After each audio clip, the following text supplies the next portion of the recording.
कक्षा 6 से बीएससी तक की भौतिक विज्ञान, गणित और विविध प्रतियोगी परीक्षाओं हेतु रीजनिंग एवं गणित की कक्षाएं निःशुल्क प्राप्त करें।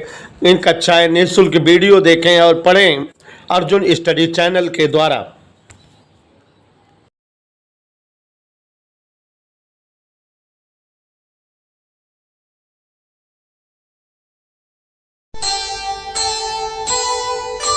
कर्म करे किस्मत बने, जीवन का यह मर्म, प्राणी तेरे हाथ में, तेरा अपना कर्म, तेरा अपना।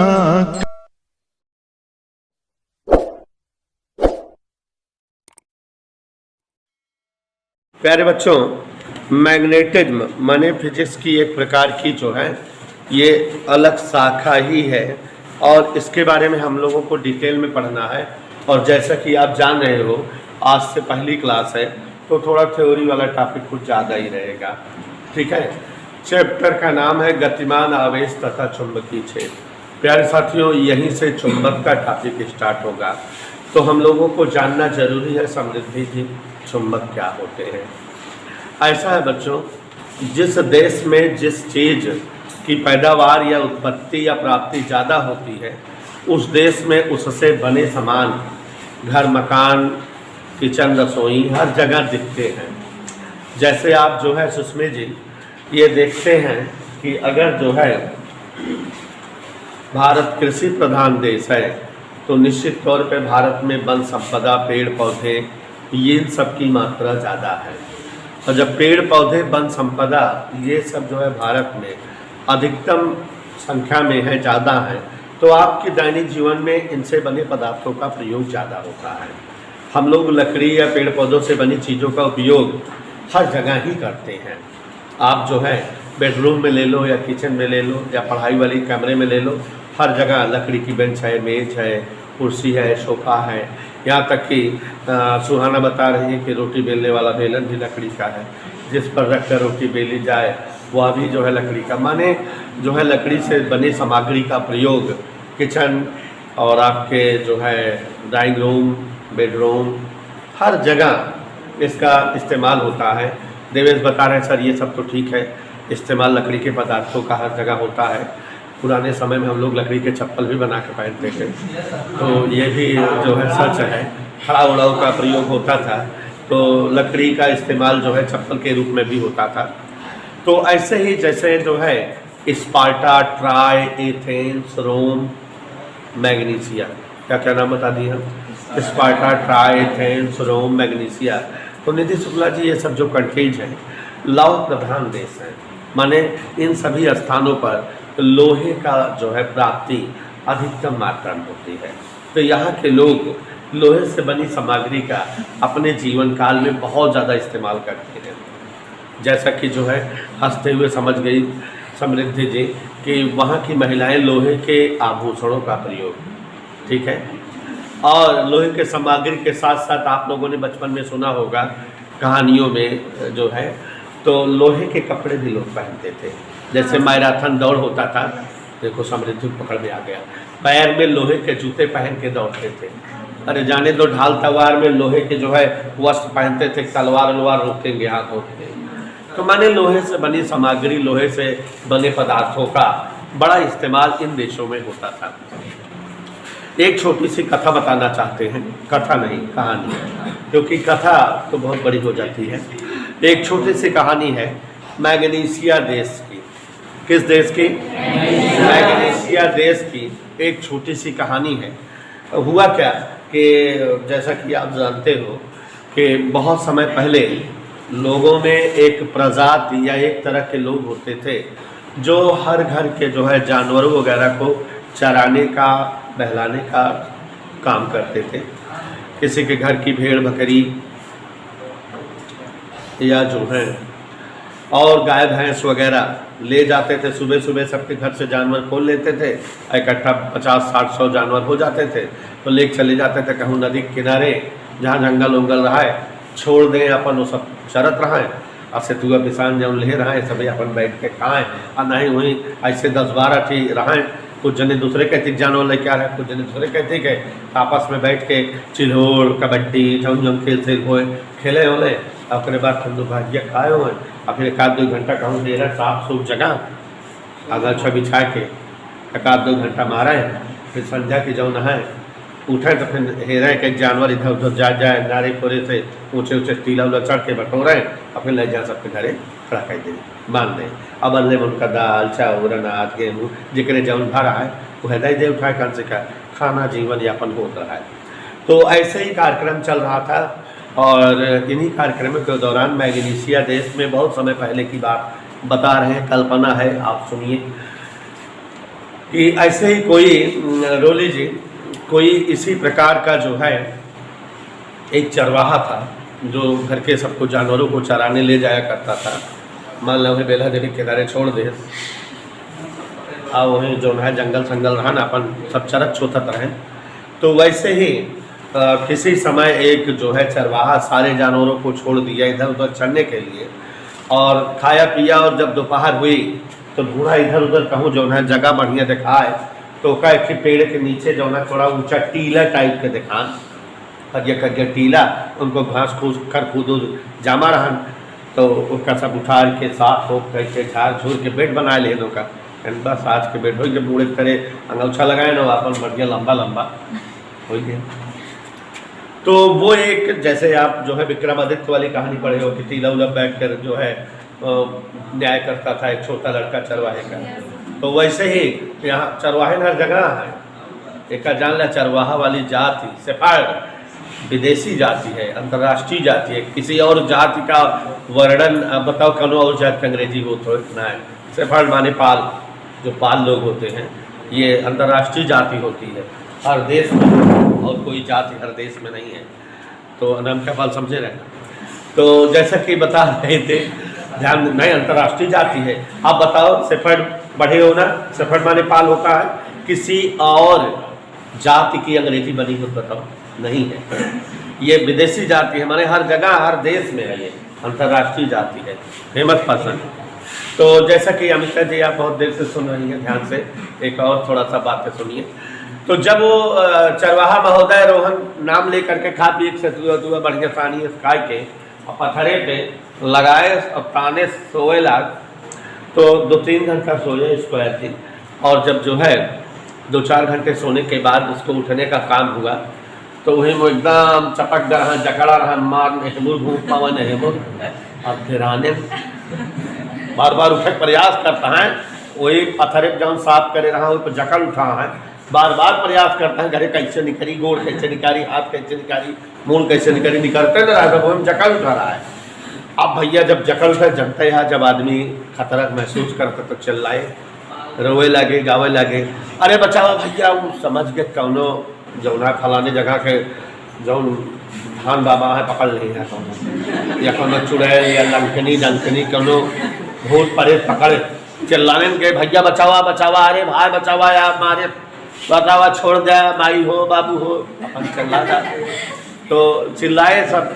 तो जो अगल बगल वाले जो चरवाहे उरवाहे होते हैं जैसे गाँवों में जब हल्ला गुहार हो तो सब दौलत अरे कौन आ रहा है ला लिया कुल्हाड़ी ला लिया छौड़ी ला लिया फरसा बल्लम ला लिया दौलत सब गुहार लगा। जब हल्ला गुहार में सब दौड़ पड़ा था।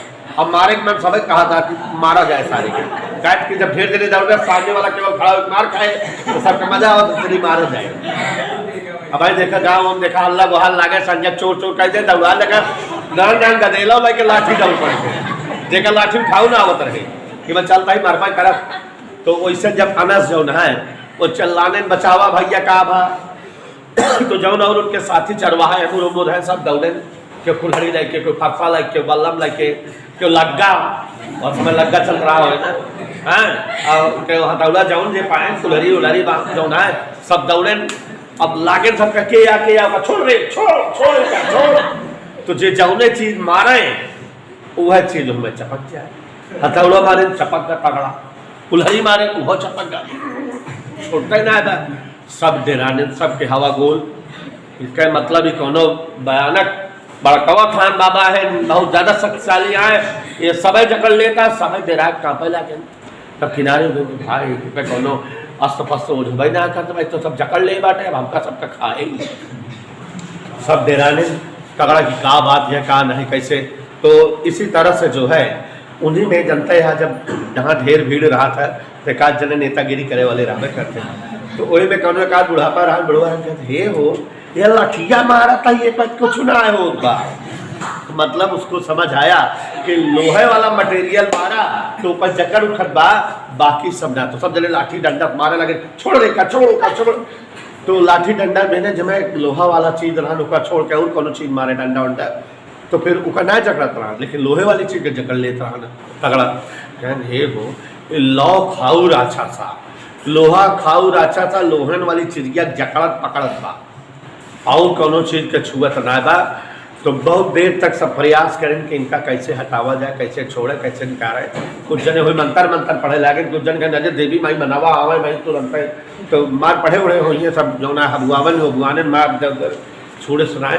तो हम किसी ने विचार किया होगा जब लोहन वाली चीज़ पकड़त बा तो ऐसा कर जब कपड़वा है उनसे अपन हाथवा गोड़वा निकाला आराम से खोल, तो वो लोहे के वस्त्र पहना हुआ था पैर में या हाथ में, तो वो अपने लोहे के वस्त्रों को हटाया और किसी तरह से बाहर निकल आया।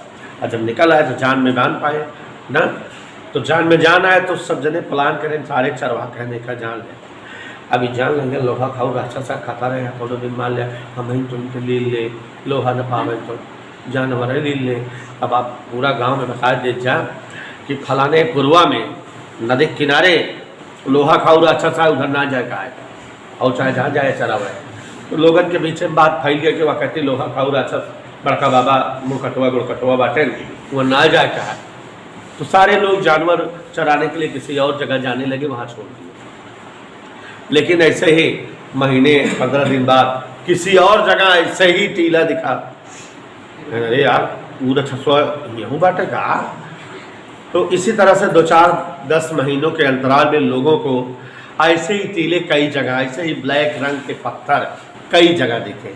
तो लोगों को समझ में आया कि भाई जो ना जमीन से भगवानी माया से कौनो चीज़ या कहीं मिलत निकलत है, और ये राक्षस पाचस ना देखा कि कोई नुकसान अभी तक साल 2 साल हो गए ना खाएगा।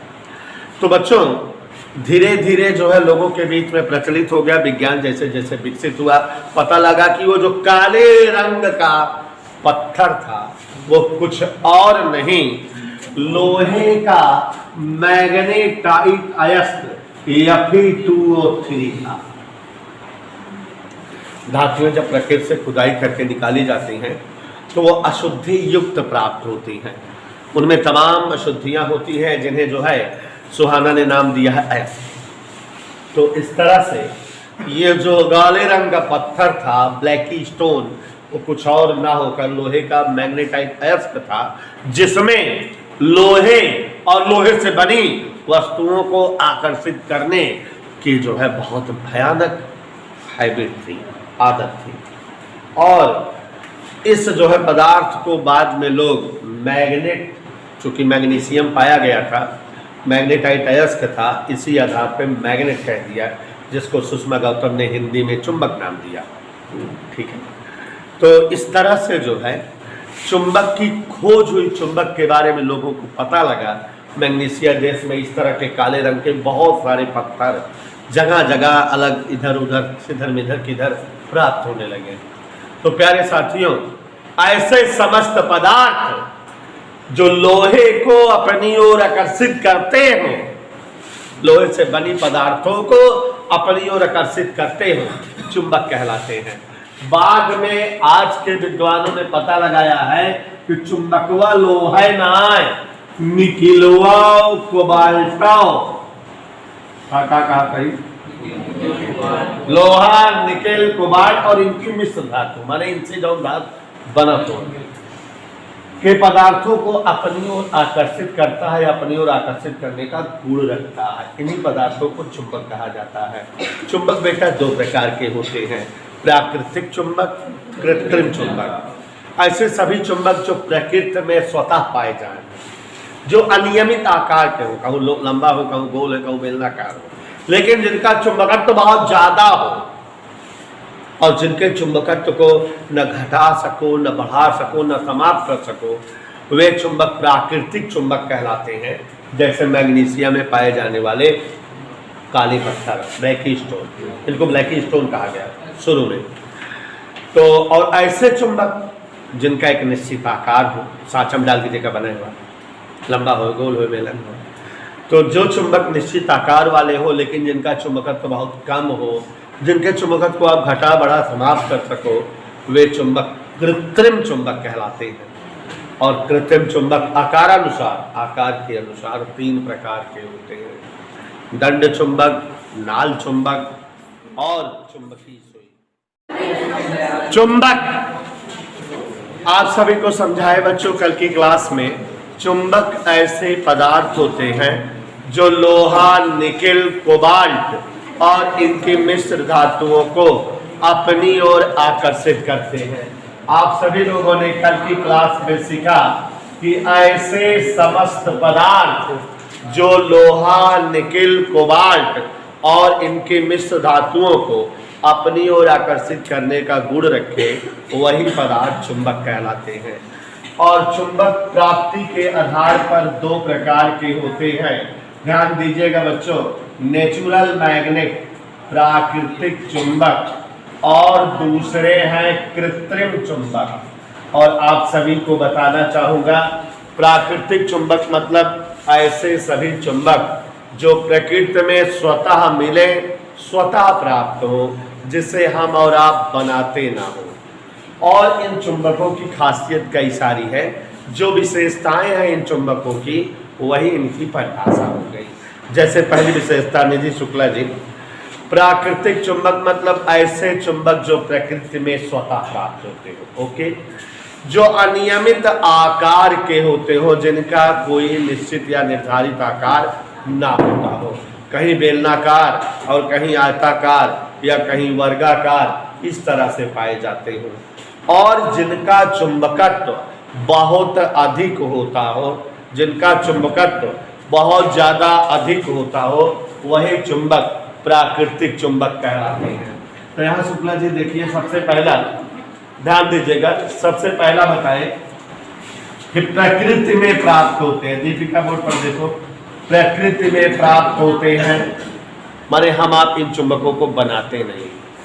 दूसरा है अनियमित आकार के होते हैं। जब जो है कहीं यहाँ वहाँ पड़े मिलते हैं तो कोई एक निश्चित आकार नहीं होता, कोई जो है लंबे आकार में है, कोई बेलनाकार है, कोई गोलाकार है। तो माने समृद्धि जी, ये चुंबक अनियमित आकार के होते हैं। It's okay. और तीसरी जो सबसे भयानक बात है कि इन चुंबकों में चुंबकत्व बहुत अधिक होता है, माने प्रबल चुंबकत्व का गुण रखते हैं। तो चुंबकत्व इनका अधिक होता है, बहुत भारी चुंबकत्व वाले होते हैं, माने इनमें चुंबकीय प्रवृत्ति या चुंबकीय गुण अधिक पाया जाता है, ज़्यादा होता है। और विशेष बात जो इनकी खासियत है, वही इनकी परिभाषा बना देना। विशेष बात दिक्कत ये है कि प्राकृतिक चुंबक का चुंबकत्व किसी भी विधि से न बढ़ाया जा सकता है, न घटाया जा सकता है, न ही समाप्त किया जा सकता है। माने magnetism of such type of magnet can not be decreases, can not be increases and also can not be finished by any type of method, any process. तो ये हमारे जो है प्राकृतिक चुंबक हो गए, और इन सब को मिला दोगे तो परिभाषा हो जाएगी। कैसे अमिता परिभाषा होगी, ध्यान सुनना। ऐसे सभी चुंबक जो प्रकृति में स्वतः प्राप्त हो, जिनका चुंबकत्व बहुत अधिक हो, जिनका आकार अनियमित हो, जिनका चुंबकत्व घटाया बढ़ाया और शून्य ना किया जा सके, प्राकृतिक चुंबक कहलाते हैं। और मैग्नीशिया के ब्लैकी स्टोन इसका खूबसूरत और लोकप्रिय उदाहरण है। इधर क्लियर। अब इन्हीं का उल्टा उल्टा बोल दीजिए, कृत्रिम चुंबक के बारे में हो जाएगा। ऐसे सभी चुंबक जो मानव निर्मित हो, जिन्हें हम आप बनाते हो, ऐसे सभी चुंबक जिनका एक निश्चित आकार हो, जब भाई इन चुंबक को हम आप बनाते हैं तो सांचे वगैरह में डाल करके लंबा गोल बेलनाकार किसी भी आकार का बनाएंगे हम। कृत्रिम चुंबकों में चुंबकत्व का गुण बहुत ज़्यादा नहीं होता, ये बहुत ज़्यादा चुंबकत्व वाले नहीं बन पाते। हाँ, इनके चुंबकत्व को आप घटा बढ़ा और समाप्त कर सकते हो। तो कहने मतलब समृद्धि जी जो विशेषता है प्राकृतिक चुंबक की, वही परिभाषा बन जाती है प्राकृतिक चुंबक की। उल्टा उल्टा बोल दो, कृत्रिम चुंबक की परिभाषा बन जाती है। कृत्रिम चुंबक आकारानुसार, आकार के अनुसार, ठीक है। आकारानुसार 3 प्रकार के होते हैं। कृत्रिम चुंबकों को हम 3 तरह का अपने जीवन काल में देखेंगे। दंड चुंबक, और इन्हें दंड चुंबक को हम क्षण चुंबक या बार मैग्नेट कहा जाता है। क्या कहा जाता है डोला?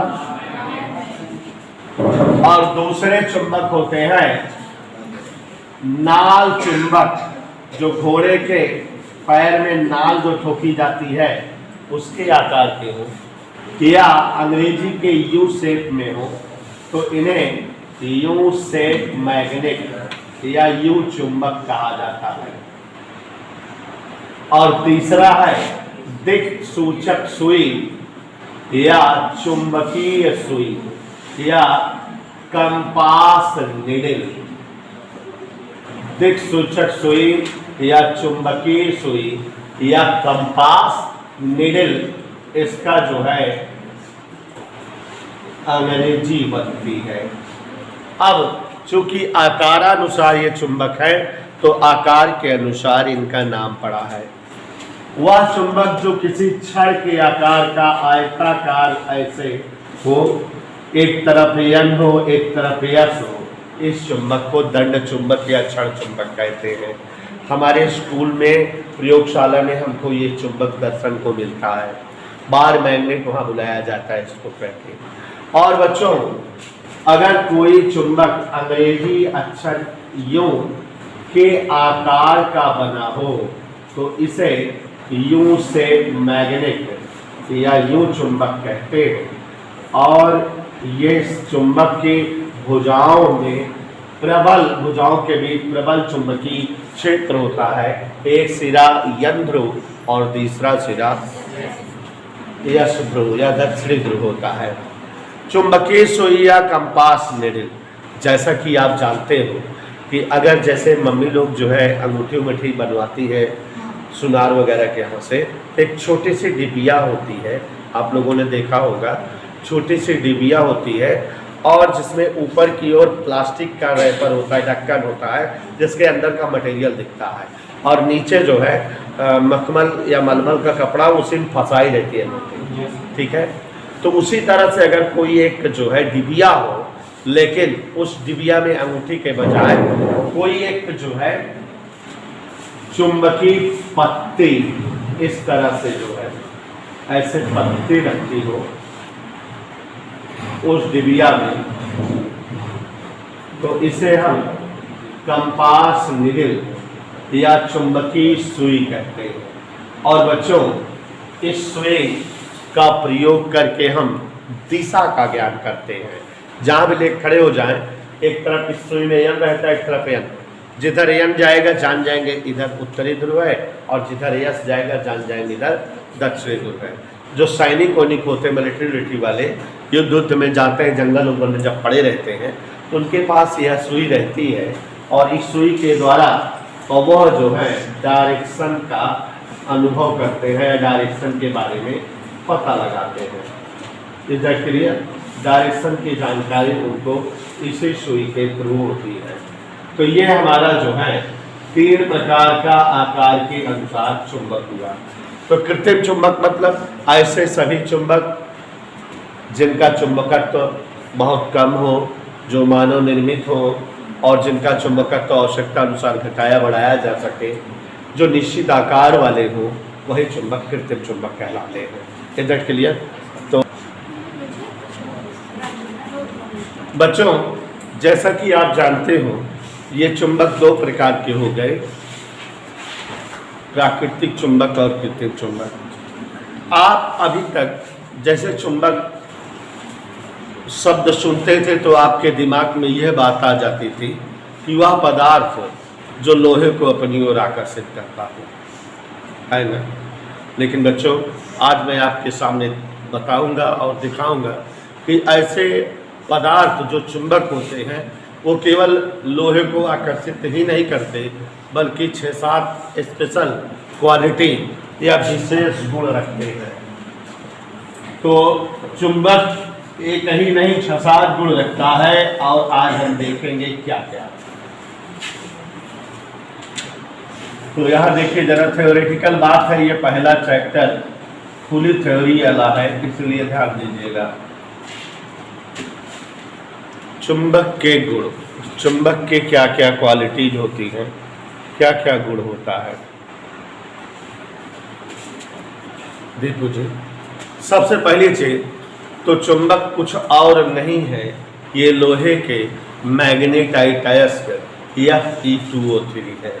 जैसे जो है आप पढ़े हुए हैं एल्युमिनियम के कई अयस्क, बॉक्साइट, कोरंडम, एल्यूनाइट, क्रायोलाइट, नीलम, माणिक्य, पन्या, वैसे ही आपने जो है तांबे का अयस्क पढ़ा है, मैलेकाइट, कॉपर पाइराइट, ऐसे ही जो है बहुत सारे धातुओं के आप अयस्क पढ़े हैं।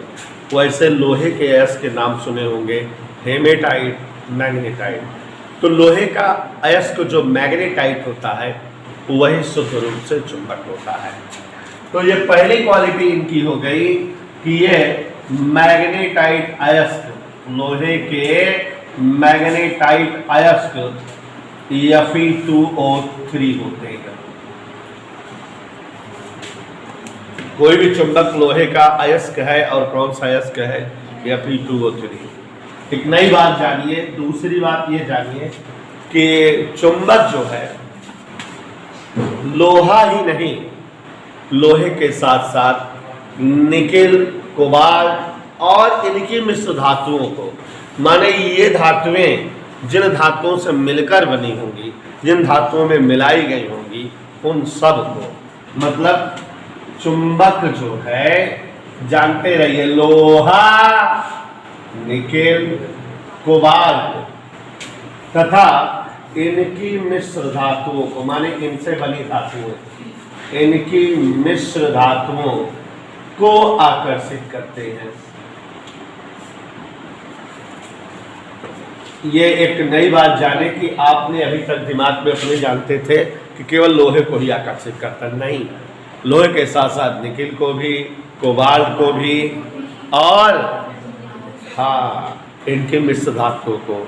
अगर बेटा कोई चुंबक ले लिया जाए, अगली क्वालिटी बता रहे, कोई चुंबक ले लिया जाए, इसको धागे या रस्सी से बांध कर लटका दो, आप देखो जादू नजर आएगा आपको। अगर किसी चुंबक को धागे या रस्सी से बांध कर लटका दोगे, अगर ऐसे लटकाओगे तो खट से ऐसे हो जाएगा। तुरंत चुंबक जो है उत्तर दक्षिण दिशा में ठहरेगा। एक मूड़ी, एक सिरा इसका उत्तर दिशा में और दूसर की मूड़ी या दूसर का सिरा दक्षिण दिशा में। माने चुंबक स्वतंत्रता पूर्वक लटकाए जाने पर सदैव उत्तर दक्षिण दिशा में ठहरते हैं। अगर चुंबक को स्वतंत्रता पूर्वक लटका दिया जावे तो ये उत्तर दक्षिण दिशा में ठहरेंगे।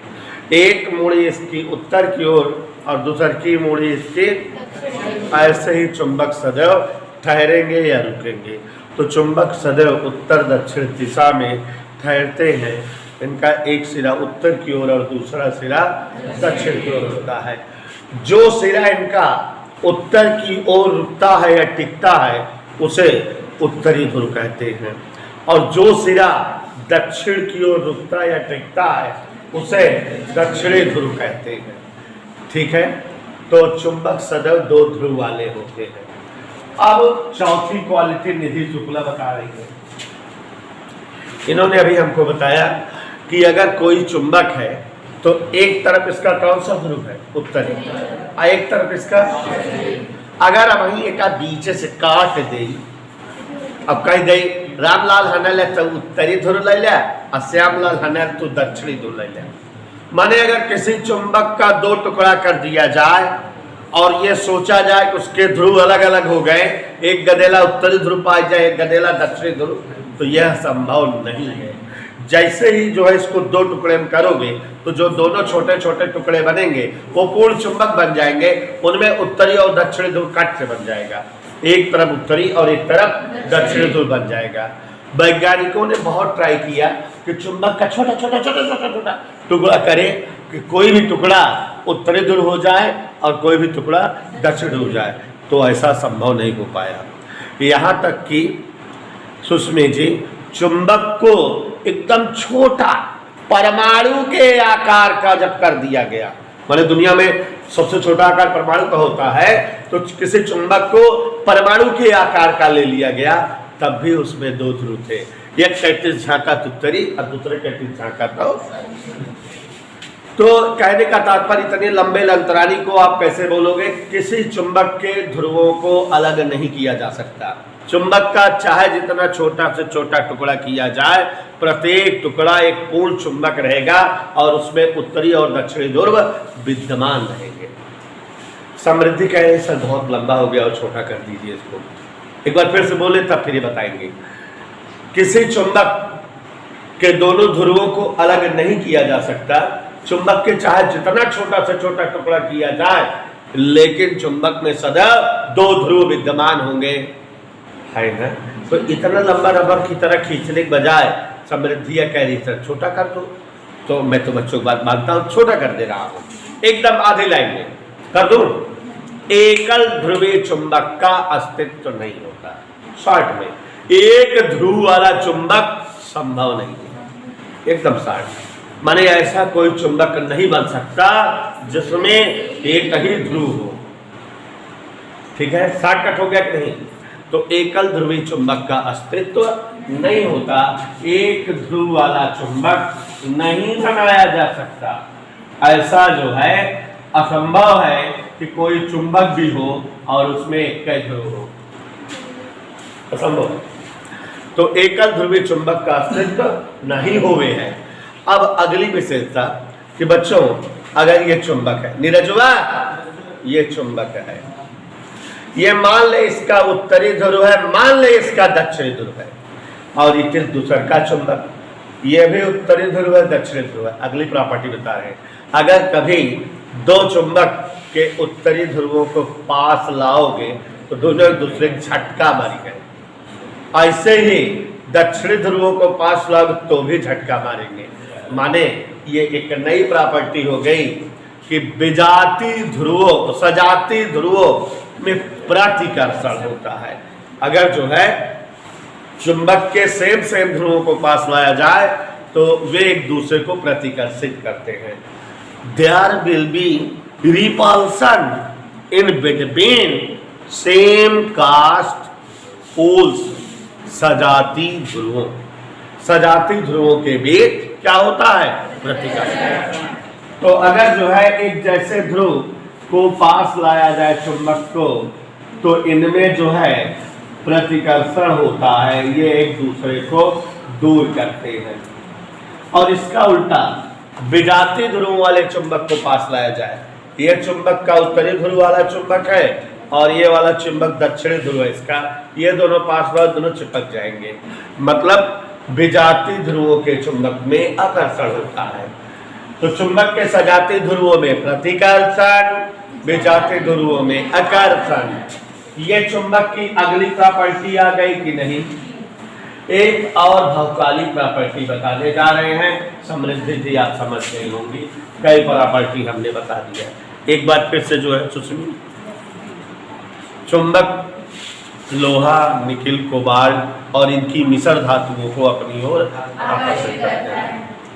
चुंबक लोहे के मैग्नेटाइट अयस्क या फिर 2 और 3 होते हैं।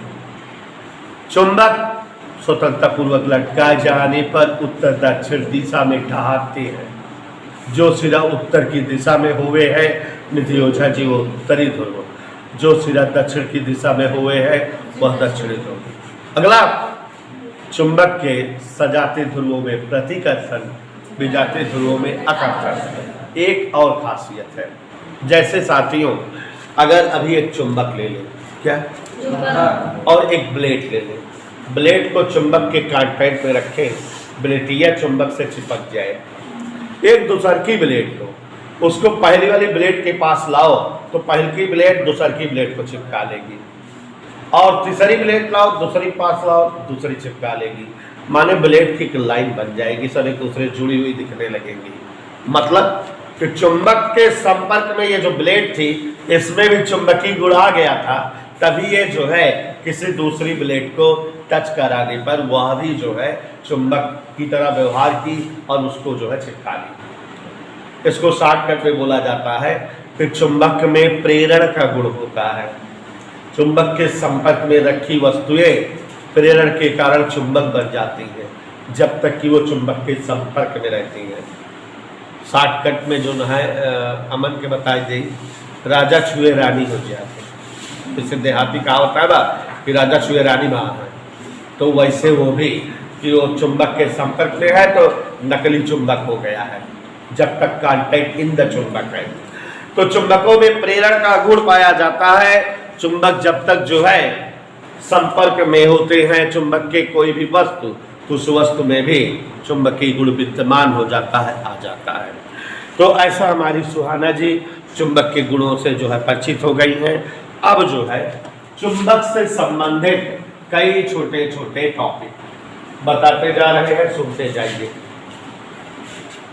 पहली चीज, चुंबकीय क्षेत्र। क्या बच्चों? जैसे चुंबक आ कौन लोहा उठाई हिया धरी खाई चुके, हिया धरी खाई चुके, हिया धरी न खसे। तो किसी चुंबक के चारों ओर का वह क्षेत्र जहां तक चुंबक का चुंबकीय प्रभाव बरकरार रहे, वही क्षेत्र चुंबकीय क्षेत्र कहलाता है। सुहाना करिए मेरी बात को sir. An area around any magnet where its magnetic effect exists, it's called magnetic field.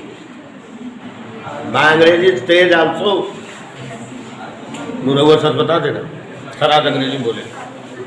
तो किसी चुंबक के चारों ओर का वह क्षेत्र जहां तक चुंबक का चुंबकीय प्रभाव बरकरार रहे, चुंबकीय क्षेत्र कहलाता है। ओके, इधर क्लियर? अब बच्चों, चुंबकीय ध्रुव, किसी चुंबक को स्वतंत्रता पूर्वक लटकाए जाने पर यह सदैव उत्तर दक्षिण दिशा में ठहरता है। चुंबक का जो सिरा उत्तर की ओर रुकता है उसे हम उत्तरी ध्रुव कहते हैं, और चुंबक का जो सिरा दक्षिण की ओर रुकता है उसे हम दक्षिणी ध्रुव कहते हैं। Is that clear? बात सबको समझ में आ गई? क्लियर?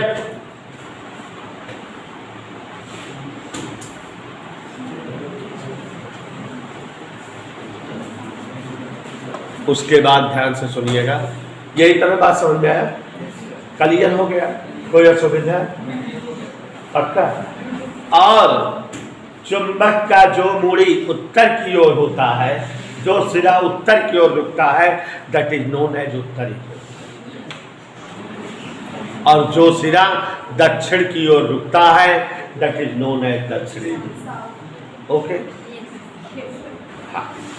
अब चुंबक में कई ध्रुव हो गए? A line joining two poles of any magnet is called magnetic axis. किसी चुंबक के दोनों ध्रुवों को मिलाने वाली रेखा चुंबकीय अक्ष कहलाती है। माने कोई ऐसी लाइन खींचो जो चुंबक के दोनों ध्रुवों को मिला दे, मिलाती हुई रहे शिवंशु, उसे ही चुंबकीय अक्ष कहते हैं। A line joining magnetic poles of any magnet is known as magnetic axis. बंधक की दूरी। तो चुंबक के ध्रुवों को मिलाने वाली रेखा चुंबकीय अक्ष कहलाती है। अब यहां पर ध्यान दीजिए जरा, चुंबकीय बल रेखाएं, मैग्नेटिक फोर्स लाइन, बड़ा ही महत्वपूर्ण टॉपिक है। चुंबकीय बल रेखाएं,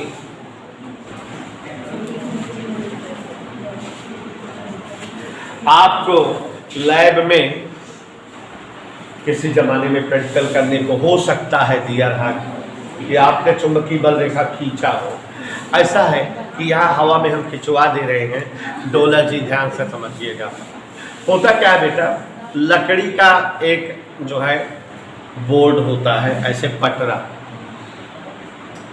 लकड़ी का ड्राइंग बोर्ड, ऐसे एक पटरा होता है। इधर के लिए एक बड़ा सा प्लेन शीट पेपर आपको दे दिया जाता है,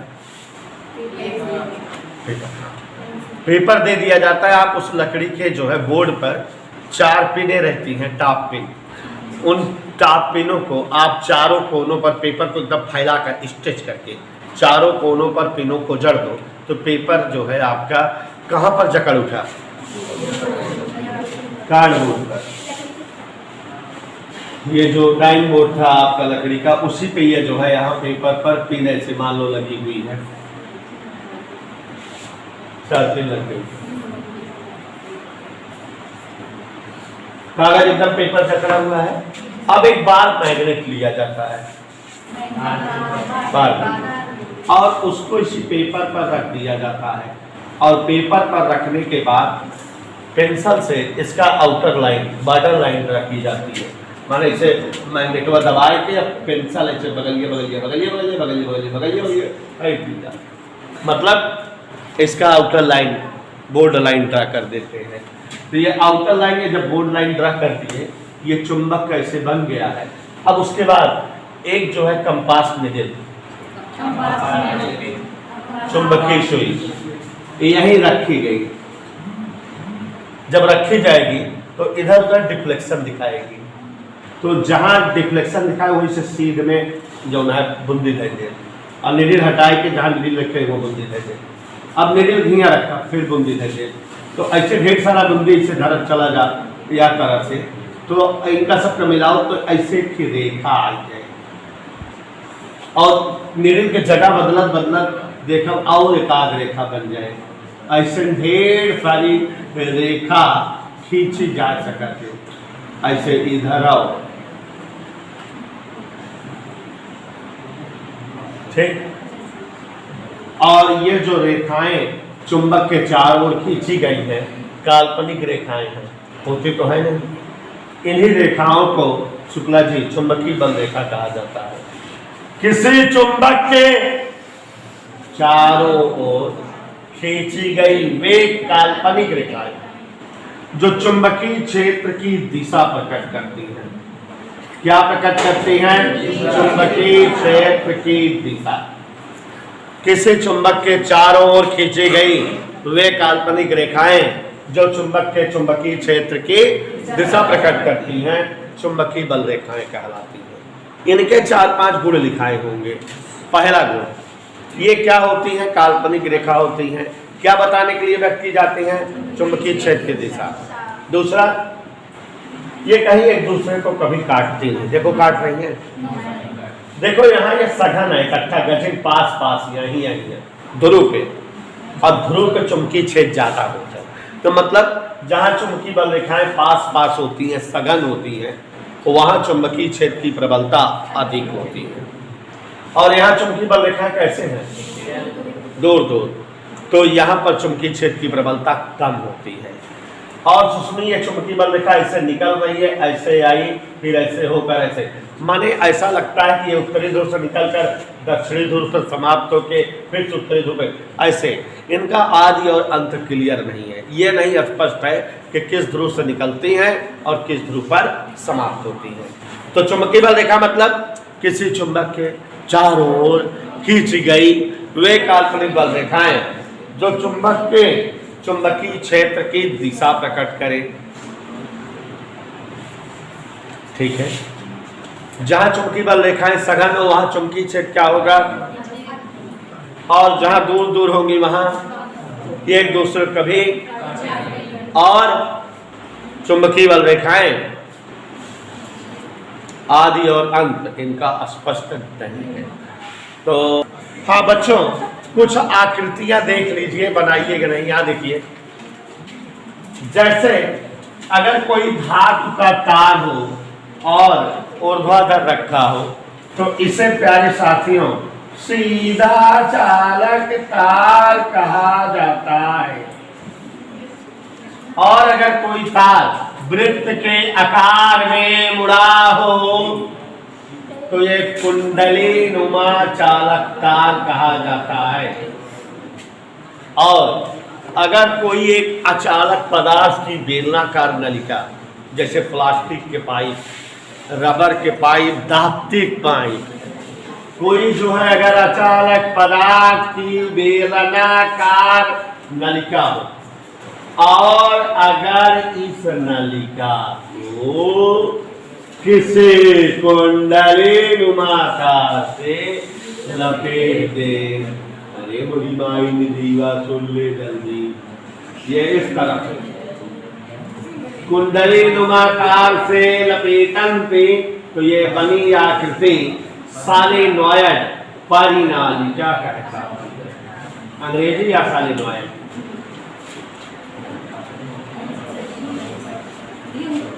ओके, कोई अचालक पदार्थ की बेलनाकार नलिका और उसे कुंडली नुमाकार से लपेट दिए तो ये क्या बन गई?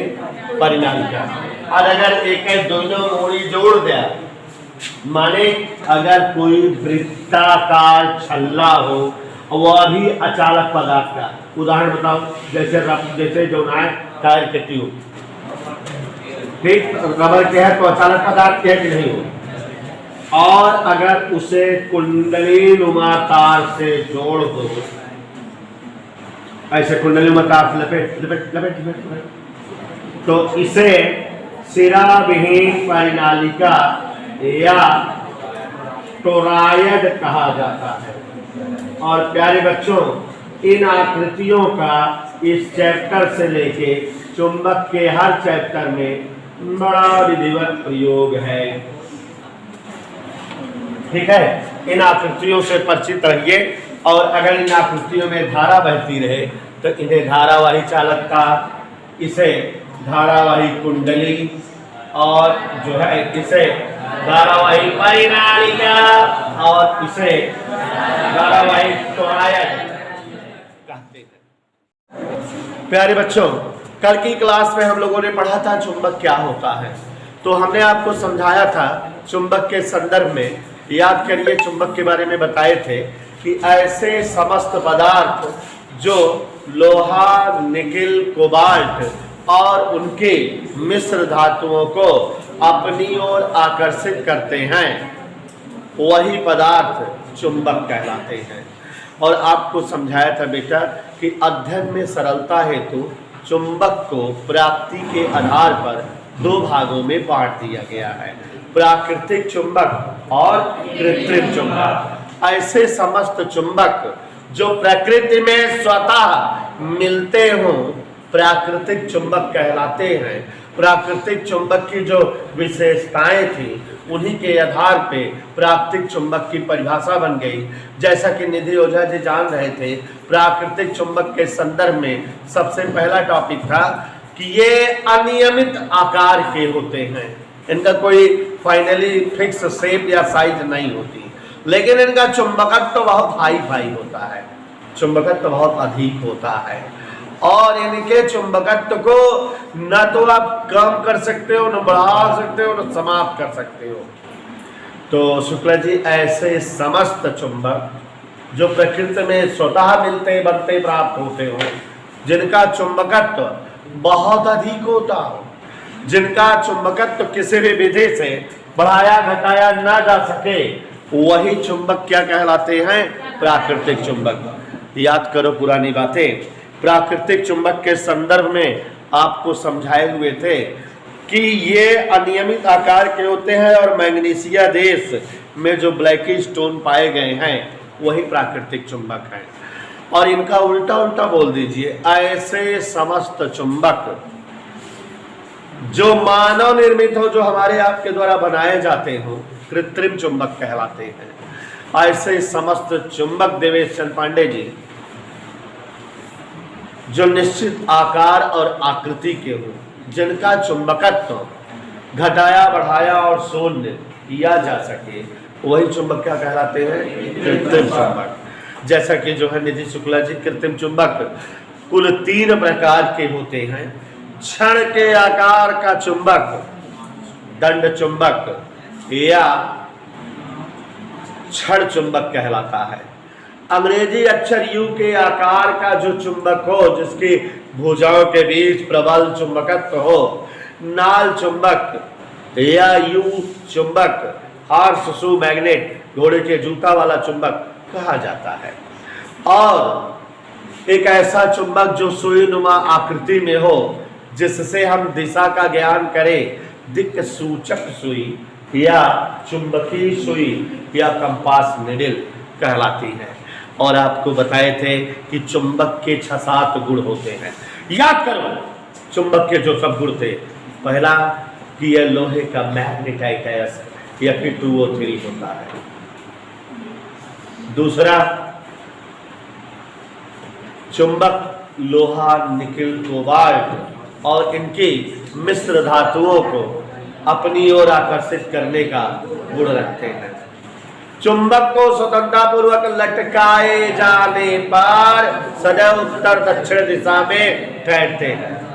चुंबक का जो मूड़ी, जो सिरा उत्तर की दिशा में रुके है, उसको उत्तरी ध्रुव कहें, और जो सिरा दक्षिण की दिशा में रुके है, उसको दक्षिणी ध्रुव कहें। और चुंबक हमेशा 2 ध्रुवों वाला होता है। चुंबक का चाहे जितना छोटा से छोटा टुकड़ो करो, हर टुकड़ो पर्याप्त या पूर्ण चुंबक हुए है। 2 ध्रुव हर छोटे टुकड़े में विद्यमान हुए हैं। माने बोल सकते हो एकल ध्रुवी चुंबक वाला कोई अस्तित्व नहीं होता। ऐसा कोई चुंबक बन ही नहीं सकता जो एक ध्रुव वाला हो। और चुंबक के सजाती ध्रुवों में अगली प्रॉपर्टी है प्रतिकर्षण पाया जाता है। कोई 2 चुंबक उत्तरी ध्रुव को पास लाए, एक दूसरे को प्रतिकर्षित करेंगे। दक्षिणी ध्रुव को पास लाए, एक दूसरे को प्रतिकर्षित करेंगे। और चुंबक के विजातीय ध्रुवों में आकर्षण हुए हैं। उत्तरी और दक्षिणी ध्रुव दोनों एक दूसरे को अट्रैक्ट करेंगे। और साथियों, एक लास्ट प्रॉपर्टी चुंबक की थी। चुंबक में प्रेरण का गुण पाया जाता है। अगर कोई वस्तु चुंबक के संपर्क में है तो उसमें भी चुंबकीय गुण आ जाता है, वह भी चुंबक बन जाती है और लोहा, निकिल, कोबाल्ट जैसी वस्तुओं को अपनी ओर आकर्षित करने लगती है। तो सुस्मी के अनुसार आप समझ गए जो है कि चुंबक में प्रेरण का गुण पाया जाता है। और बच्चों, चुंबक से संबंधित कुछ शब्दावली थी, जैसे याद करिए अमन शर्मा जी। किसी चुंबक के चारों ओर का वह क्षेत्र जहां तक चुंबक का चुंबकीय प्रभाव बरकरार रहे, किसी चुंबक को स्वतंत्रता पूर्वक लटकाए जाने पर वह सदैव उत्तर दक्षिण दिशा में ठहरता है। चुंबक का जो सिरा उत्तर की दिशा में ठहरता है, चुंबक का उत्तरी ध्रुव कहलाता है। और चुंबक का जो सिरा दक्षिणी दिशा में ठहरता है, उसे चुंबक का दक्षिणी ध्रुव कहते हैं। चुंबक के दोनों ध्रुवों को मिलाने वाली रेखा चुंबकीय अक्ष कहलाती है। चुंबकीय ध्रुवों पर चुंबकीय क्षेत्र की प्रबलता अधिक और अन्य बिंदुओं पर प्रबलता कम हो जाती है। कल आपको दिखाए थे कि चुंबक के चारों चुंबकीय बल रेखाएं खींची जाती हैं। किसी चुंबक के चारों ओर किसी चुंबक के चारों ओर खींची गई वे काल्पनिक रेखाएं, जिनसे चुंबक के चुंबकीय क्षेत्र की दिशा प्रकट हो, चुंबकीय बल रेखाएं कहलाती हैं। देयर आर 5 गुण आप चुंबकीय बल रेखा। देयर आर 5 गुण आप चुंबकीय बल रेखा। पहली, यह चुंबकीय क्षेत्र की दिशा बताती है। दूसरा, चुंबकीय बल रेखाएं जहां ज्यादा पास होती हैं, सघन हुए हैं, वहां चुंबकीय क्षेत्र की प्रबलता ज्यादा है। चुंबकीय बल रेखाएं जहां दूर हुए हैं, चुंबकीय तीव्रता क्षेत्र की कम हो गई है और चुंबकीय बल रेखाएं कभी भी एक दूसरे को क्रॉस नहीं करती। Magnetic force line never cut each other, एक दूसरे को कभी कट नहीं करती हैं। चुंबकीय बल रेखाओं का आदि और अंत नहीं स्पष्ट है कि गढ़वारा से होती हैं कि राम राम चौराहा से होती हैं, इनके आदि और अंत क्लियर या स्पष्ट नहीं है। तो इस तरह से जो है ढेर सारे गुण चुंबकीय बल रेखाओं के। और अब याद करो कुछ आकृतियों को जो हमारे जो है चुंबक से रिलेटेड पाठों में यूज होंगी। जैसा कि हमारे बीच नाम सुहाना उपस्थित है, हमने बताया था कि सीधा तुका ऊर्ध्वाधर तार हो, सीधा चालक तार इसे कहा जाता है। लोहा सोना चांदी तांबा पीतल एल्युमिनियम जस्ता किसी का भी हो सकता है। और यदि कोई तार वृत्त के आकार में मुड़ी हुई हो तो इसे कुंडली नुमा चालक तार कहते हैं। जैसा कि आप जान रहे हो सपुआ कहते ना कैसे से गोलिया जब बैठा रहा था कहते ना कि कुंडली मारे बा ना तुम्हें यार कुंडली बनाए बा कुंडली नुमा। अभी जनी कहा क्या हमका दिखावा, अब हम कहाँ सांप लाएंगे क्या सोचूंगी कहा कि हमका दिखावा ऐसे ऐसे गोलियात और बाद ऐसे फाइल बैठा था फनकार के। तो जब गोलियान बा वह कुंडली कहते ना कुंडली मारी बताओ दिखा दे मैंने डिराय के दिया। इधर देखा कुंडली नुमा चालक तार, डोंट एंग्री लुक हियर। और साथियों अगर कोई एक अचालक पदार्थ की बेलनाकार नलिका क्या माने जिसमें जो है धारा प्रवाह ना हो, माने समृद्धि जी हंसते हुए जानो जैसे रबड़ की कोई नलिका हो, प्लास्टिक की कोई नलिका हो या दत्तिक कौनो नलिका हो, जैसे कागज कपिए मोड़ दे और उस पर कुंडली नुमा तार लपेट दो तो यही समायोजन यही फिगर सोलेनॉइड परिनालिका कहलाती है। डोली यहाँ देखो जरा, ये कोई एक अचालक पदार्थ की बेलनाकार नलिका, अचालक पदार्थ की कोई एक बेलनाकार नलिका। अचालक पदार्थ बार बार कह रहे हैं भूल जाओगे तुम लोग, माने रबड़ की, प्लास्टिक की, कांच की, कागज की कोई एक नलिका है। आदर्श अगर इसको कुंडली नुमा तार से ऐसे लपेट दे बेटा तो इसी आकृति को हम कहते हैं परिनालिका।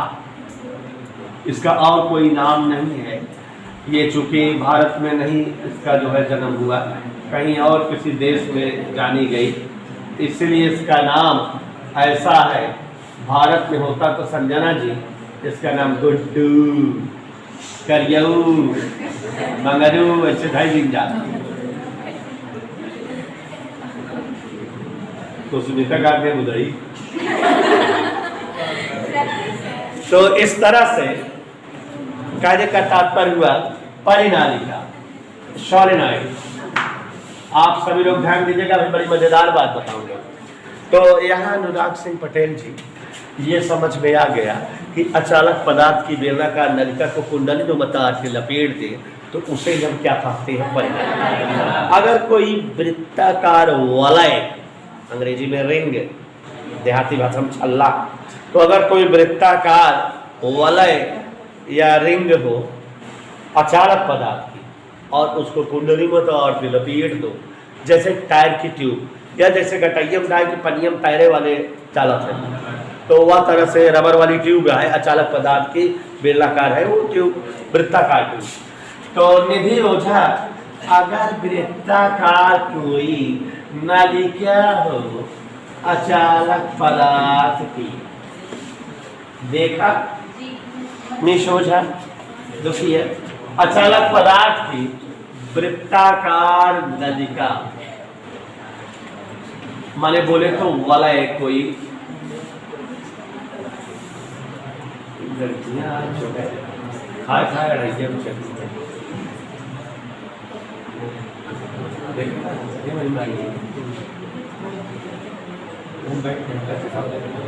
ये कोई एक वृत्ताकार वलय है अचालक पदार्थ के, और अगर इसे कुंडली नुमा तार से लपेट दे कुंडली नुमा तार से ऐसे ऐसे ऐसे लपेट आवाज नहीं, कुंडली नुमा तार से ऐसे लपेट दें तो जानते हुए क्या बन जाएगा? टोरायड, सिरा विहीन परिनालिका। क्या बन जाएगा ये? टोरायड। जैसे लगता है चौरायड, टोरायड। देखा ना दूसरे चौरावट की लोग। Look here, don't take me.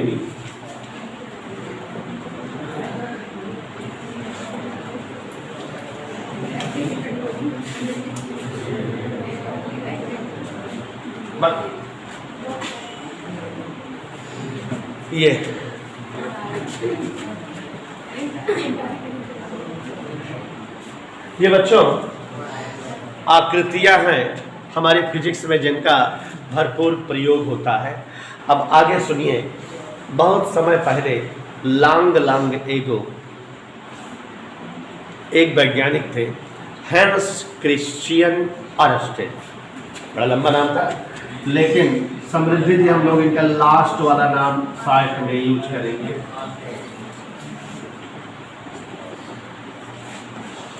गौर फरमाइएगा, बहुत ऊंची बात बता के मर गया है ये, ध्यान देना। अरस्टेड, ठीक है। तो अब अरस्टेड साहब थे, इन्होंने एक छोटा सा प्रयोग किया और उस प्रयोग के वजह से चुंबकीय फिजिक्स माने पूरी फिजिक्स चलने लगी। लोग उसी पे शोध, उसी से अनुप्रयोग, उसी से तमाम और चीज़ें खोजबीन करते रहे। जीरा बहस जारी रही और बहुत सारी जो हेडिंगें बनती गई और बनती जा रही हैं। तो आयशा जी कह रहे हैं सर समझाओ। तो अब देखो जरा, चाचा अरस्टेड थे, उन्होंने एक छोटा सा प्रयोग किया। क्या किया कि एक कुंडली नुमा, ध्यान से सुनना पहले तो प्रयोग के बारे में जान जाओगी। कोई एक जो है कुंडली नुमा चालक तार लिया। क्या लिया? जैसे ये। और अब इस कुंडली नुमा चालक तार में सुस्मी जी पेन बंद करके, यहाँ एक कुंडली नुमा चालक तार है इस तरह से। इस चालक तार से एक धारा मापी जोड़ दिया, धारा जो बहेगी उसकी गणना होगी। एक सेल जोड़ दिया, एक रेहास्टेट बहने वाली धारा को कम ज़्यादा करेगा, सेल के कारण जो है पथ में धारा बहेगी। ठीक है, क्या क्या जोड़ दिया फिर से बताओ। कुंडली नुमा चालक तार है, उसमें सेल जोड़ा, स्विच जोड़ा, धारा नियंत्रक जोड़ा, धारा मापी जोड़ा। सेल से धारा बहेगी, धारा मापी मापेगा और धारा नियंत्रक से धारा को कम ज़्यादा करेंगे। तो ये महोदय एक जो है कुंडली नुमा चालक तार ले लिए और सेल, स्विच और धारा मापी, धारा नियंत्रक अटैच किए, स्विच ऑन कर दिए। तो श्योर सर्टेन धारा बहने लगी किसमें? कुंडली में। यहाँ कुंडली में धारा प्रवाहित होने लगी। और जब कुंडली में धारा प्रवाहित हुई तो ये तो जनरल सी बात है, आप भी जान रहे हो कि जब कुंडली में सेल जोड़ देंगे या सेल से कनेक्टेड कर देंगे कुंडली को तो कुंडली में धारा बहेगी। अब ये एक चुंबकीय सुई लाए और उसे जैसे कुंडली के नज़दीक लाए, उसमें डिफ्लेक्शन, सुई इधर उधर घूम गई। चलो, चुंबकीय सुई इधर या उधर डिफ्लेक्शन, प्रतिकर्षण दिखा रही थी। और चुंबकीय सुई में प्रतिकर्षण तभी होगा जबकि वो किसी दूसरे चुंबकीय क्षेत्र के पास रहे। तो फिर बहुत तेज इनका जो ना शॉक लगा, ये नहीं क्या होता है, इसमें धारा प्रवाहित कर रहे हैं, बगल में चुंबकीय सुई डिफ्लेक्शन दिखा रही है। माने जब इसमें धारा बह रही है तो इस कुंडली में जब धारा बह रही है, कुंडली के इधर या इधर चारों तरफ कोई चुंबकीय क्षेत्र बन गया, चुंबकीय गुण आ गया, कुंडली में चुंबक बन गई, तब तो चुंबकीय सुईवा में रिफ्लेक्शन दिखाता है। अब इसको ये कंफर्म करना चाहे, इलावा एकदम क्लियर करिए भाई, आप गड़ा गड़ा देखें कुंडली एक दाहिनी धारा, एक दाहिनी धारा, एक दाहिनी में, एक इधर कंफर्म हो गए कि व्हेन धारा बहिंग इन एनी कुंडली एंड धरिंग एनी चुंबकीय सुई आसपास टू द कुंडली, then there will be deflection in the कुंडली, इन द चुंबकीय सुई। माने जब कुंडली में, इट्स अंग्रेजी, जब कुंडली में धारा प्रवाहित होती है तो उसके नजदीक निकट रखी हुई चुंबकीय सुई में विक्षेप उत्पन्न होता है। इसका मतलब कुंडली में धारा बहने से कुंडली के चारों ओर चुंबकीय क्षेत्र बन जाता है। और इन्होंने देखा कि अगर ये धारा बढ़ाते जाएं तो सुइया डिफ्लेक्शन ज्यादा दिखा रही थी, माने चुंबकीय क्षेत्र की प्रबलता अब मान ताकत बढ़ती जा रही थी। और जो परिपथ में धारा या जो कुंडली धारा बह रही थी उसकी दिशा बदल दी है, धन को ऋण को धन, तो जो डिफ्लेक्शन था उसकी भी दिशा बदल गई। तो 3-4 बातें आई। यदि किसी कुंडली में धारा प्रवाहित की जाती है तो उस कुंडली के नजदीक स्थित चुंबकीय सुई में विक्षेप उत्पन्न होता है। यह विक्षेप किस पर डिपेंड करता है? चुंबकीय सुई में बहने वाली धारा पर। चुंबकीय सुई में विक्षेप तब ज्यादा होता है जबकि कुंडली में बहने वाली धारा का मान बढ़ा दो। चुंबकीय सुई में विक्षेप कम होता है जबकि कुंडली में बहने वाली धारा का मान कम करो। और अगर धारा बहना बंद हो जाए तो चुंबकीय सुई में विक्षेप भी नहीं प्राप्त होता। और अगर कुंडली में बहने वाली धारा की दिशा बदल जाए तो भी कुंडली में विक्षेप की दिशा बदल जाती है। तो 4-5 बातें हुई। दोलन, यदि किसी कुंडली में धारा प्रवाहित करते हैं तो कुंडली के नजदीक स्थित चुंबकीय सुई क्या प्राप्त होता है? यह विक्षेप कब बढ़ता है? जब कुंडली बहने वाली धारा का मान बढ़ाया जाए। और जब कुंडली बहने वाली धारा का मान कम किया जाए तो विक्षेप, कुंडली में बहने वाली धारा की दिशा बदल दी जाए तो विक्षेप की दिशा बदल जाती है। और कुंडली में बहने वाली धारा को बंद कर दिया जाए तो फिर विक्षेप बंद हो जाता है। तो अरस्टिड बड़ा ध्यान से इसको सुने, समझे, जाने, फिर भौकाल टाइट कर दिए, टाइट करके लेक्चर मार दिए कि यदि किसी कुंडली में धारा प्रवाहित की जाती है तो कुंडली के चारों ओर चुंबकीय क्षेत्र उत्पन्न हो जाता है। इस उत्पन्न चुंबकीय क्षेत्र का मान कुंडली में प्रवाहित होने वाली धारा के मान पर निर्भर करता है। कुंडली में प्रवाहित होने वाली धारा की दिशा पर उत्पन्न हुए चुंबकीय क्षेत्र की दिशा निर्भर करती है। और बच्चों, इस प्रयोग को हाई फाई में अरस्टिड ने किया और बाद में ये जाना कि जरूरी नहीं है यह बात कुंडली के साथ हो। ये सारी आकृतियां, माने अगर सीधा चालक तार है, इसमें धारा प्रवाहित की जाए तो इसके भी चारों तरफ चुंबकीय क्षेत्र बन जाएगा। कुंडली चालक तार में धारा प्रवाहित की जाए तो इसको चारों ओर चुंबकीय क्षेत्र बन जाएगा। परिनालिका में धारा प्रवाहित की जाए तो परिनालिका के चारों ओर चुंबकीय क्षेत्र प्राप्त होगा। टोरॉयड में भी धारा प्रवाहित किया जाए तो टोरॉयड के चारों ओर भी चुंबकीय क्षेत्र प्राप्त होगा। तो बच्चों, हमने बताया था कि अरस्टिड ये जो थोड़ का खोजा, उसी से खोजा होने लगा। तो यहाँ देखो जरा सुस्मित जी पेन बंद करके, कि यदि किसी सीधे चालक तार या कुंडली नुमा चालक तार या परिनालिका या टोरॉयड में धारा प्रवाहित की जाती है तो यह धारावाही सीधा चालक तार, धारावाही कुंडली, धारावाही परिनालिका, धारावाही टोरॉयड कहलाते हैं।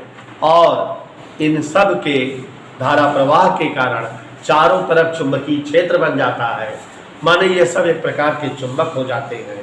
और इस प्रकार बने चुंबकीय क्षेत्र का मान इनमें प्रवाहित होने वाली धारा के मान को घटाने बढ़ाने से घटता बढ़ता है, बंद करने या जीरो करने से समाप्त हो जाता है। और इस प्रकार उत्पन्न चुंबकीय क्षेत्र की दिशा प्रवाहित धारा की दिशा पर डिपेंड करती है। तो ये इतना बातें बताए हमने, बताया कि इसके बाद बहुत सारी खोजें होती जाएंगी। तो इस चैप्टर की सबसे पहली महत्वपूर्ण हेडिंग जिसको आना एग्जाम में वो बताने जा रहे हैं कि ये जब जो है बातें बता दिया अरस्टिड ने, तो 2 साइंटिस्ट थे, बायो और सेवर्ट। बायो और सेवर्ट बाकायदा कई सारा प्रयोग परीक्षण किए और इन आकृतियों के कारण, माने धारावाही टोरॉयड, धारावाही परिनालिका, धारावाही कुंडली, धारावाही सीधा चालक तार में जो भी चुंबकीय क्षेत्र बन रहा था उसकी प्रबलता, उसका मान निकालने का फार्मूला आविष्कार किया।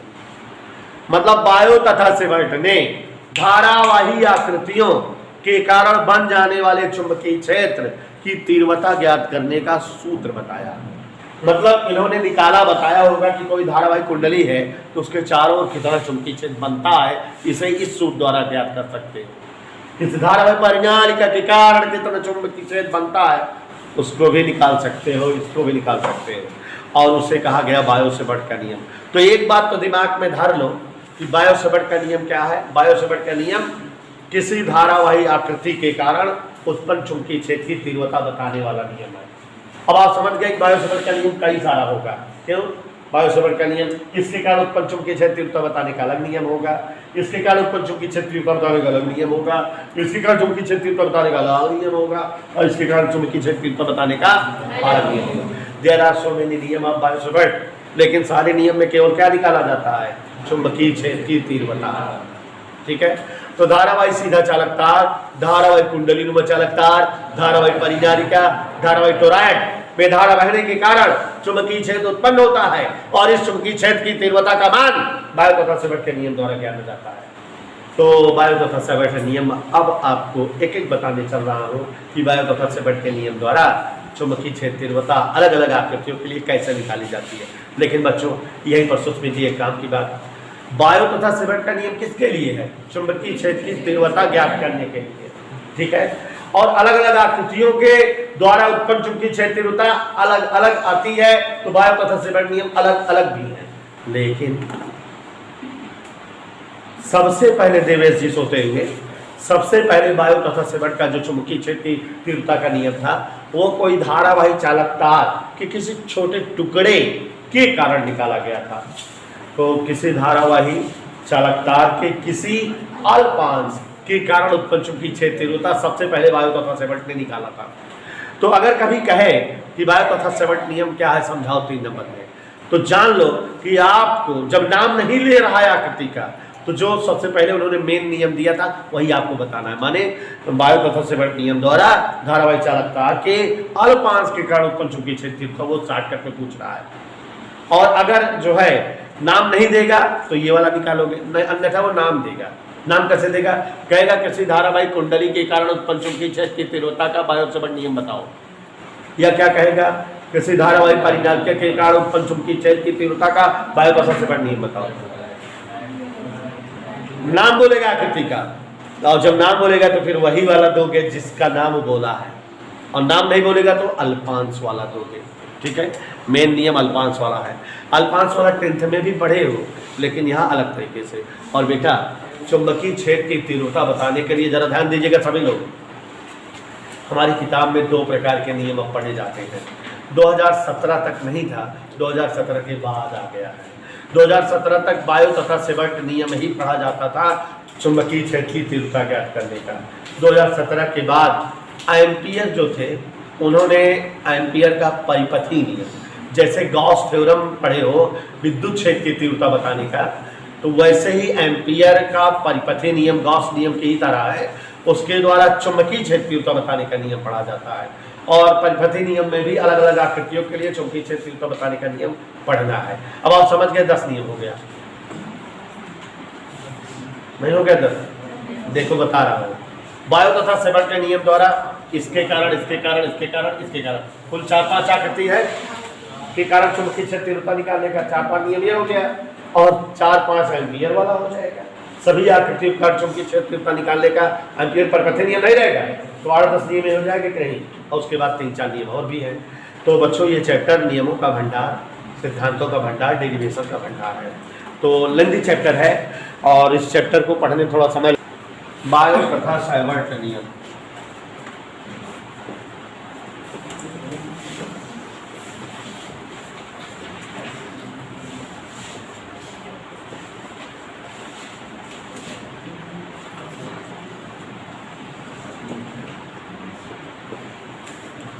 हमने बताया बेटा कि बायो तथा सेवर्ट नियम किसके लिए है? चुंबकीय क्षेत्र की तीव्रता ज्ञात करने के लिए।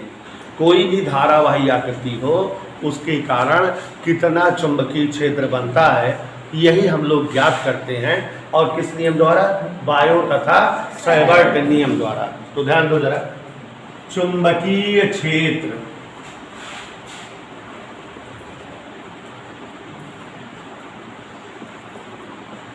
की तीव्रता प्राप्त करते हैं। बायो तथा सेवर्ट नियम द्वारा क्या ज्ञात करते हैं? और अभी आप देखोगे बेटा बड़ा इंटरेस्टिंग डेरिवेशन है, सब डेरिवेशन है लेकिन बहुत ही सरल। इस तरह डेरिवेशन आपने कभी नहीं किया होगा।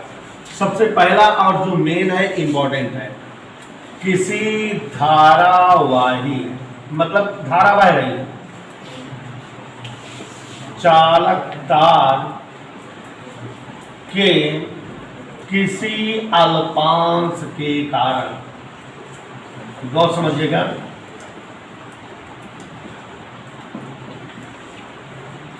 उत्पन्न चुंबकीय क्षेत्र की तीव्रता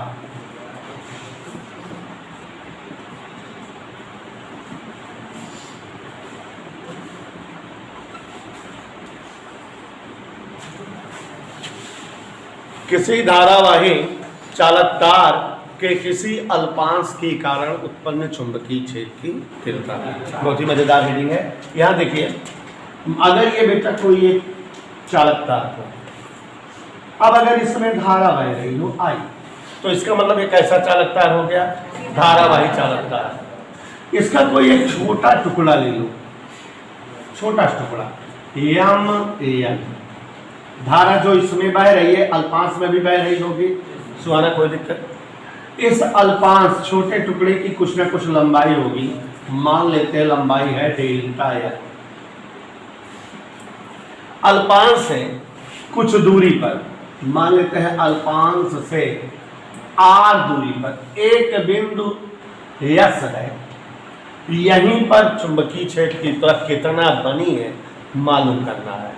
फिर से देखो, ये कोई एक धारावाही सीधा चालक तार है, इसका ये कोई एक अल्पांश छोटा टुकड़ा है एम एन, कितने लंबाई का, इस तार से आर दूरी पर और थीटा दिशा में यहाँ स्थान यस पर अगर चुंबकीय क्षेत्र बी उत्पन्न हो तो इसे ही प्राप्त करना है। तो बायो तथा सेवर्ट ने बहुत सारा प्रयोग किया और ये पाया कि किसी अल्पांश, किसी धारावाही चालक तार के अल्पांश के कारण उत्पन्न चुंबकीय क्षेत्र अल्पांश में बहने वाली धारा के समानुपाती, अल्पांश की लंबाई के समानुपाती, अल्पांश से बिंदु तक की दिशा के साइन के समानुपाती, अल्पांश से बिंदु की दूरी के वर्ग के व्युत्क्रमानुपाती। बने इतनी बातें बताया और ये सारी बातें इकट्ठा कर दो, इसे ही बायो तथा सेवर्ट का नियम कहते हैं। माने प्रयोगों के आधार पर बायो तथा सेवर्ट ने यह बताया कि किसी धारावाही अल्पांश के कारण उत्पन्न चुंबकीय क्षेत्र तीव्रता अल्पांश में बहने वाली धारा के समानुपाती, अल्पांश की लंबाई के समानुपाती, अल्पांश से साइन की दिशा के समानुपाती और अल्पांश से बिंदु तक की दूरी के वर्ग के व्युत्क्रमानुपाती। इकट्ठा कर दो, डेल्टा बी समानुपाती इकट्ठा कर दो, I delta L sine theta upon square. और प्यारे बच्चों, समानुपाती चिन्ह हटाया जाता है, कोई नियतांक, तो डेल्टा बी बराबर, यहाँ पर नियतांक यूज हुआ, इन्होंने यूज किया था म्यू नॉट अपान 4 पाई। जैसे विद्युत वाले में आपने 1 अपान 4 पाई एप्सिलॉन नॉट, तो ऐसे यहाँ mu naught upon 4 pi use हुआ है, I delta L sine theta upon R square. ये जो है अल्पांश के कारण उत्पन्न चुंबकीय क्षेत्र की तीव्रता जानने का सूत्र है बायो तथा सेवर्ट का। यहाँ म्यू नॉट निर्वात की चुंबकशीलता कहलाती है, जैसे वहां वैद्युतशीलता कहलाती है, और ये सूत्र है और ये इस तरह से जो है बायो तथा सेवर्ट नियम का डेरिवेशन। तो बायो तथा सेवर्ट नियम ऐसा नियम है जिसके द्वारा हम लोग किसी भी धारावाही आकृति के कारण उत्पन्न चुंबकीय क्षेत्र की प्रबलता ज्ञात करेंगे। आप सभी को जानकर हर्ष होगा कि हमने बताया है बायो सेवर्ट नियम के द्वारा चुंबकीय क्षेत्र की प्रबलता ज्ञात की जाती है। और ये बेटा ये जो भी नियम है इसे स्टेप टू स्टेप याद रखना है। हम लोग 5-6 आकृतियों के कारण बायो तथा सेवर्ट नियम से उत्पन्न चुंबकीय क्षेत्र की तीव्रता पढ़ेंगे। जैसे बेटा बायो तथा सेवर्ट नियम द्वारा किसी धारावाही चालक तार के किसी अल्पांश के कारण उत्पन्न चुंबकीय क्षेत्र की तीव्रता। फिर पढ़ेंगे बायो तथा सेवर्ट नियम द्वारा किसी सीधे धारावाही चालक तार के कारण उत्पन्न चुंबकीय क्षेत्र की तीव्रता। फिर पढ़ेंगे बायो तथा सेवर्ट नियम द्वारा किसी धारावाही वृत्ताकार कुंडली के कारण उत्पन्न चुंबकीय क्षेत्र की तीव्रता। फिर पढ़ेंगे बायो तथा साइबर्ट नियम द्वारा अनंत लंबाई के सीधे चालक तार, फिर जो है परिमित लंबाई के सीधे चालक तार, फिर जो है पढ़ेंगे धारावाही परिनालिका, फिर धारावाही कुंडली। इन सभी आकृतियों के कारण बायो तथा साइबर्ट नियम से चुंबकीय क्षेत्र, और सबके लिए अलग अलग सूत्र बनेंगे, आप रखते जाएंगे। तो यहाँ देखिए जरा, सभी लोग कल हालांकि हम इसको समझाए थे, लेकिन आज फिर बता दे रहे हैं, ध्यान से देखिए जरा और समझने प्रयास करिए। बायो तथा साइबर्ट नियम द्वारा चुंबकीय क्षेत्र की तीव्रता ज्ञात की जाती है। तो अब यहाँ पर सबसे पहली आकृति है कि बायो तथा साइबर्ट नियम द्वारा किसी धारावाही चालक तार के किसी अल्पांश के कारण चुंबकीय क्षेत्र की तीव्रता। तो यहाँ बच्चों, अगर हम ये आपके सामने एक सीधा चालक तार रखें, कोई दिक्कत किसी को, सीधा चालक तार में रोहन सोनी अगर धारा आई प्रवाहित हो तो हम इसे धारावाही सीधा चालक तार कहेंगे। और धारावाही सीधा चालक तार का कहीं कोई एक छोटा टुकड़ा ले लीजिए यमयन, तो ये धारावाही चालक तार का एक अल्पांश हो गया और धारा इसमें भी बह रही है, तो ये जो है धारावाही चालक तार का अल्पांश होगा। इस अल्पांश के कारण कितना चुंबकीय क्षेत्र बनेगा, चूंकि आप पढ़ चुके हो अरस्टेड का प्रयोग, अरस्टेड की कहानी हमने आपको बताया कि अरस्टेड ने बताया था कि अगर किसी सीधे चालक तार या कुंडली नुमा चालक तार या परिनालिका में धारा बहती है तो उसके चारों ओर चुंबकीय क्षेत्र प्राप्त हो जाता है। और यह जो चुंबकीय क्षेत्र बनता है या प्राप्त होता है, इसका मान बहने वाली धारा पर निर्भर करता है। धारा को घटाते बढ़ाते रहने पर चुंबकीय क्षेत्र घटने बढ़ने लगता है, और धारा का मान या दिशा बदलने पर चुंबकीय क्षेत्र की भी दिशा बदल जाती है। तो ऐसा ही हम आपको समझाए हुए थे। अब यहाँ धारावाही चालक तार के किसी अल्पांश के कारण उत्पन्न चुंबकीय क्षेत्र, देखो बेटा बहुत इंपॉर्टेंट है, हमने इंपॉर्टेंट इसको लिख भी दिया है। तो इधर देखिए बोर्ड पर, ये कोई एक सीधा चालक तार है और इस तार में धारा आई बह रही है, इसका मतलब ये धारावाही चालक तार हुआ। इसका कोई एक अल्पांश, कल्पना कर रहे हैं ये यमयन, और इसका जो है लंबाई मान लेते हैं डेल्टा एल है। इस अल्पांश की लंबाई सपोज कर लिए कि डेल्टा एल लंबाई है इस अल्पांश की। तो यहाँ अल्पांश की लंबाई कितना मान लिए बच्चों, डेल्टा एल। अल्पांश की लंबाई यहाँ से यहाँ तक डेल्टा एल। और अब ये जो अल्पांश है डेल्टा एल लंबाई का, इसमें धारा भी बह रही है, तो इसके कारण चारों तरफ चुंबकीय क्षेत्र बनेगा। मान लिए अल्पांश से आर दूरी पर, ये अल्पांश से आर दूरी पर कहीं कोई बिंदु है और इस बिंदु पर चुंबकीय क्षेत्र डेल्टा बी बना है, और इस क्षेत्र की अल्पांश से दिशा थीटा है।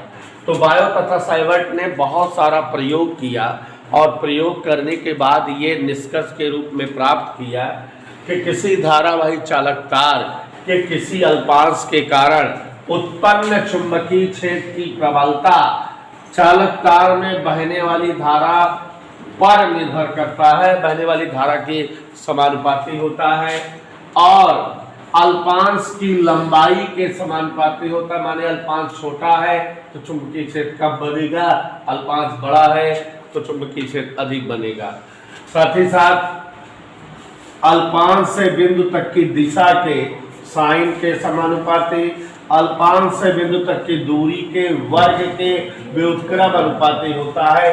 ये बायो तथा साइबर्ट ने प्रयोग के आधार पर प्राप्त किया। इसे ही बायो तथा साइबर्ट का नियम कहते हैं। तो बायो तथा साइबर्ट का नियम यही चार है। बोलोगे कि बायो तथा साइबर्ट नियम के अनुसार किसी धारावाही चालक तार के अल्पांश के कारण उत्पन्न चुंबकीय क्षेत्र की प्रबलता अल्पांश में बहने वाली धारा के समानुपाती, अल्पांश की लंबाई के समानुपाती, अल्पांश से बिंदु तक की दिशा के साइन के समानुपाती, अल्पांश से बिंदु की दूरी के वर्ग के व्युत्क्रमानुपाती होती है। यही जो है बायोट तथा साइबर्ट का नियम है। और इन सबको जब इकट्ठा कर देंगे तो delta B proportional I delta L sine theta upon R square, जब जो है सब इकट्ठा कर दिए। और प्यारे बच्चों, डेल्टा भी समानुपाती चिन्ह हटाएंगे तो बराबर और नियतांक यूज होता है, क्योंकि उन्होंने प्रयोग किया था, अपने आधार पर नियतांक शामिल किया। जैसे विद्युत वाले चैप्टर में हम लोग हर केस में नियतांक 1/4 पाई एप्सिलॉन नॉट यूज करते हैं, वैसे यहाँ इस केस में नियतांक हम लोग mu naught upon 4 pi use करते हैं। और ये नियतांक म्यू नॉट अपान 4 पाई इस तरह से। अब ये I delta L sine theta upon R square, ये फार्मूला बन गया बायो तथा साइबर्ट नियम द्वारा चुंबकीय क्षेत्र की तीव्रता ज्ञात करने का। यहाँ पर जो है म्यू नॉट अपान 4 पाई की वैल्यू होती है 10⁻⁻7।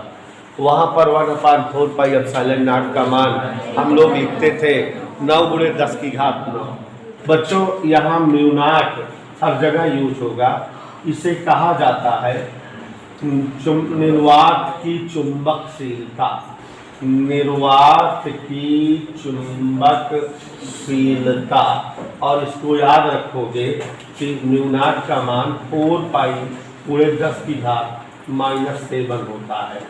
तो ये जो है इतना लिख दोगे तो 5 नंबर पा जाओगे। ये 5 नंबर का आपका टॉपिक है बायो तथा साइबर्ट नियम द्वारा चुंबकीय क्षेत्र की तीव्रता ज्ञात करने का। एक बार हम फिर से बता दे रहे हैं, सभी लोग ध्यान से सुन लीजिए। बायो तथा साइबर्ट के नियम द्वारा किसी धारावाही चालक तार या अल्पांश या कुंडली, इनके कारण उत्पन्न चुंबकीय क्षेत्र की प्रबलता प्राप्त की जाती है। अब यहाँ सबसे पहली हेडिंग जो चुंबकीय क्षेत्र की तीव्रता ज्ञात करने की बायो तथा साइबर्ट के नियम की है, वो किसी धारावाही चालक तार के किसी अल्पांश के कारण चुंबकीय क्षेत्र की तीव्रता ज्ञात करने की है। याद भी रखना है हमेशा के लिए, किसी धारावाही चालक तार के किसी अल्पांश छोटे टुकड़े के कारण चुंबकीय क्षेत्र की तीव्रता ज्ञात करने का बायो तथा साइबर्ट नियम। हमने आपको समझाया कि मान लेते हैं कोई एक सीधा चालक तार है जिसमें धारा आई बह रही है, इसका मतलब ये धारावाही चालक तार है। यह भी बताया कि इस धारावाही चालक तार का एक टुकड़ा यमयन ले लिए डेल्टा एल लंबाई का। यही जो यमयन है यही अल्पांश है जिसमें धारा आई बह रही है। अल्पांश की लंबाई डेल्टा एल है। मान लेते हैं अल्पांश से आर दूरी पर कहीं कोई एक बिंदु है, मान लो यहाँ पर बिंदु P है। इसे बिंदु P पर हमें चुंबकीय क्षेत्र की तीव्रता जो कि अगर डेल्टा B हो तो निकालनी है। क्योंकि बायो और साइबर्ट ने बहुत सारा इस आकृति के कारण उत्पन्न होने वाले चुंबकीय क्षेत्र के लिए प्रयोग किया। प्रयोग के बाद उन्हें पता लगी निष्कर्ष के रूप में 4 बातें, और वो चारों बातें हमने बोर्ड पर लिखा कि बायो तथा साइबर्ट ने ये प्राप्त किया किसी धारावाही चालक तार के किसी अल्पांश के कारण उत्पन्न चुंबकीय क्षेत्र की तीव्रता अल्पांश में प्रवाहित धारा के समानुपाती। पहली बात, अल्पांश की लंबाई के समानुपाती। दूसरी बात, अल्पांश से बिंदु तक की दिशा के साइन के समानुपाती। तीसरी बात, और चौथी बात बच्चों, जैसा कि आप जान रहे हो, अल्पांश से बिंदु तक की दूरी के वर्ग के व्युत्क्रम अनुपाती। ये बायो तथा साइबर्ट की बातें थी, 4 बातें। इनको सुस्पी जी इकट्ठा कर लो तो delta B proportional I delta L sine theta बटे आर स्क्वायर। प्रपोर्शनल सिंबल हटाया जाए तो बराबर म्यू नॉट अपान 4 पाई नियतांक के रूप में यूज हो जाता है। और आज से जीवन भर के लिए हम लोग याद कर लेंगे बायो तथा साइबर्ट नियम द्वारा किसी धारावाही चालक तार के किसी अल्पांश के कारण उत्पन्न चुंबकीय क्षेत्र की प्रबलता mu naught upon 4 pi I delta L sine theta बटे आर स्क्वायर होती है। म्यू नॉट यहाँ पर क्या है, इसकी वैल्यू 4 पाई × 10⁻⁷ निर्वात की चुंबकशीलता है। तो ये आपने पढ़ा धारावाही चालक तार के किसी अल्पांश के कारण उत्पन्न चुंबकीय क्षेत्र की तीव्रता। अब बच्चों, अनंत लंबाई या अनंत विस्तार के धारावाही चालक तार के कारण उत्पन्न चुंबकीय क्षेत्र की तीव्रता। ठीक है, कोई एक तार है, कितना विस्तार का है बच्चों? अनंत, माने लंबाई उसकी अनिश्चित है, और वो धारावाही है, उसमें धारा बह रही है। उसके कारण बायो और सेवर्ट ने क्या नियम निकाला चुंबकीय क्षेत्र का? तो यहाँ देखिए, मान लेते हैं ये कोई एक सीधा चालक तार है, अगर इसके नाम न लिखे एम एन पी क्यू, तो इसका मतलब ये अपरिमित लंबाई, अनंत लंबाई का है। अनंत लंबाई का एक चालक तार है जिसमें धारा आई बह रही है। इस तार से r दूरी पर कहीं कोई एक बिंदु P है और वहां चुंबकीय क्षेत्र तीव्रता P है, इसे ही निकालना है। तो बायो तथा सेवर्ट ने यह पाया कि अनंत विस्तार के किसी सीधे धारावाही चालक तार से r दूरी पर स्थित बिंदु पर उत्पन्न चुंबकीय क्षेत्र की तीव्रता चालक तार में बहने वाली धारा के समानुपाती। इन्होंने तमाम प्रयोग किया था, उसी के आधार पर निष्कर्ष दे रहे हैं। और अल्पांश से बिंदु तक की दूरी के व्युत्क्रमानुपाती होती है। इकट्ठा कर दोगे तो B प्रोपोर्शनल I/R, और यहाँ नियतांक यूज हुआ है μ0/2π, तो μ0/2π I/R, ये डेरिवेशन हो गया, सूत्र हो गया। यदि तार में n फेरे हो, तार में माने तार n ना लपेटा हो, तो चुंबकीय क्षेत्र की तीव्रता B बराबर μ0/2π Ni/R हो जाएगा। बस ये इतना, देखो छोटा सा नियम है, छोटा सा डेरिवेशन है, एक दो बार लगा करके प्रैक्टिस कर लोगे, याद हो जाएगा। किसी अनंत विस्तार के सीधे चालक तार के कारण उत्पन्न चुंबकीय क्षेत्र तीव्रता बायो और सेवर्ट ने प्रयोग के आधार पर प्राप्त किया कि उस चालक तार में बहने वाली धारा के समानुपाती, अल्पान उस तार से बिंदु तक की दूरी के व्युत्क्रमानुपाती, माने I/R प्रोपोर्शनल में, और यहाँ नियतांक इन्होंने क्या यूज किया? μ0/2π, और अगर n फेरे हैं तो μ0/2π Ni/R, ये डेरिवेशन हो गया। सरल सा है, कठिन नहीं। बायो तथा सेवर्ट नियम द्वारा धारावाही वृत्ताकार कुंडली के केंद्र पर, कुंडली के केंद्र पर उत्पन्न चुंबकीय क्षेत्र की तीव्रता। प्यारे बच्चों, हेडिंग फिर से देख लीजिए, धारावाही वृत्ताकार कुंडली के केंद्र पर उत्पन्न चुंबकीय क्षेत्र की तीव्रता। धारावाही वृत्ताकार कुंडली के कारण उत्पन्न चुंबकीय क्षेत्र की तीव्रता की दो हेडिंग है, एक केंद्र पर है जो आपके सामने है। तो यहां मान लेते हैं कोई एक तार, इस तरह से सभी लोग देखो, कोई एक तार ऐसे वृत्त के आकार में मुड़ा हुआ है, और इस जो है वृत्त के आकार में मुड़े हुए तार का केंद्र O है, और इसकी जो त्रिज्या मान लेते हैं R है। चित्र दिखाई दिया। और इस वृत्ताकार कुंडली में I धारा प्रवाहित हो रही है, इसलिए यह जो है धारावाही वृत्ताकार कुंडली हुई। समझ आया? तो धारावाही वृत्ताकार कुंडली है, इसी कारण केंद्र पर कितना चुंबकीय क्षेत्र उत्पन्न होगा पता लगाना है। बड़ा सिंपल तरीके से पता लगाएंगे।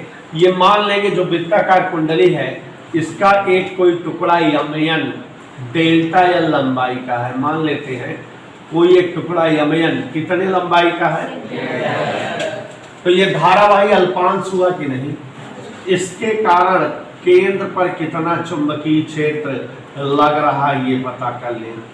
इस कुंडली के टुकड़े के कारण केंद्र पर कितना चुंबकीय क्षेत्र लग रहा है पता कर लें। तो ऐसे अगर यहाँ माना वृत्ताकार, बोर्ड पर देखिए, धारावाही कुंडली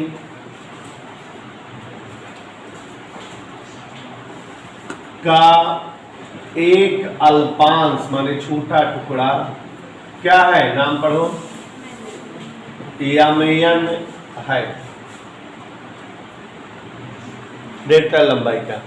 इसके कारण केंद्र पर चुंबकीय क्षेत्र बनेगा अल्पांश यमयन, कोई बोलेगा नहीं, के कारण अगर हम पता करना चाहें केंद्र पर बना चुंबकीय क्षेत्र, तो चूंकि विशेष यादव ये अल्पांश है, इसका मतलब अल्प चुंबकीय क्षेत्र बनाएगा डेल्टा बी। बायो तथा साइबर्ट नियम अभी थोड़ी देर पहले आपने पढ़ा कि किसी अल्पांश के कारण उत्पन्न चुंबकीय क्षेत्र की प्रबलता delta B mu naught upon 4 पाई, अभी थोड़ी देर पहले हमने लिखा था आई डेल्टा एल साइन थीटा बटे आर स्क्वायर। थीटा यहां देखो जरा, अल्पांश से केंद्र तक के बीच की दिशा। आप बेटा मैथ में पढ़ते हो कि वृत्त में परिधि के किसी बिंदु को मिलाने वाली केंद्र से जो रेखा होती है वो वृत्त की स्पर्श रेखा होती है, और स्पर्श बिंदु पर बना कोण 90 अंश, माने ये कोण 90 अंश होता है। तो यहाँ क्या लिख देंगे बेटा, तो डेल्टा बी बराबर उसमें जी mu naught upon 4 pi I delta L upon R square. कोई दिक्कत? थोड़ा सा दिमाग लगाइए, ये जो पूरा धारावाही वृत्ताकार कुंडली है, ये इसका कोई एक अल्पांश इतना चुंबकीय क्षेत्र बना रहा है। ये पूरी वृत्ताकार कुंडली ऐसे ही कई छोटे छोटे अल्पांशों से मिलकर बनी होगी कि नहीं, और हर अल्पांश ऐसे चुंबकीय क्षेत्र बना रहा होगा। तो संपूर्ण वृत्ताकार कुंडली के कारण उत्पन्न चुंबकीय क्षेत्र निकाले अगर, तो जितने अल्पांशों ने चुंबकीय क्षेत्र बनाया है सबको क्या कर देंगे, जोड़ देंगे, माने सिग्मा ऑफ डेल्टा बी। एक अल्पांश ये है, ऐसे एक अल्पांश यहाँ होगा, एक अल्पांश यहाँ, एक यहाँ, एक यहाँ, एक यहाँ, एक यहाँ, ऐसे कई सारे अल्पांश होंगे ना, और हर अल्पांश ऐसे ही चुंबकीय क्षेत्र बनाएगा कि नहीं। सारे अल्पांशों चुंबकीय क्षेत्र जोड़ दें तो टोटल चुंबकीय क्षेत्र आ जाएगा कि नहीं। तो वही sigma of delta B, sigma का मतलब सभी का जोड़, डेल्टा बी का मान रखो mu naught upon 4 pi I upon R square sigma delta, क्योंकि ये सब कांस्टेंट है, बाहर आ गए। अब आप देखो जरा Sushmi ji, mu naught upon 4 pi I upon R square गुणे sigma delta L. Delta L अगर सारे जोड़ दोगे तो पूरी परिधि बन जाएगी कि नहीं। तो यहाँ सिग्मा डेल्टा एल को क्या लिख सकते हैं, 2 पाई से ये 2 बार गया, आर से ये स्क्वायर कट गया, तो बी बराबर आ गया mu naught upon 2 I upon R, और यही डेरिवेशन हो गया।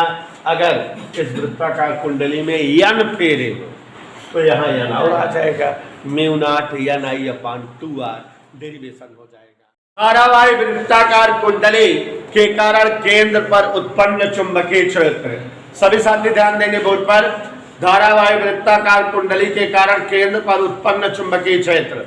आप सभी समझ रहे हो बेटा कि कोई एक मान लेते हैं तार है जो वृत्त के आकार में मुड़ा हुआ है, कोई एक तार वृत्त के आकार में मुड़ा हुआ है, इसका केंद्र O है और त्रिज्या R है, और इस तार में I धारा प्रवाहित हो रही है, तो यह धारावाही वृत्ताकार कुंडली हुआ।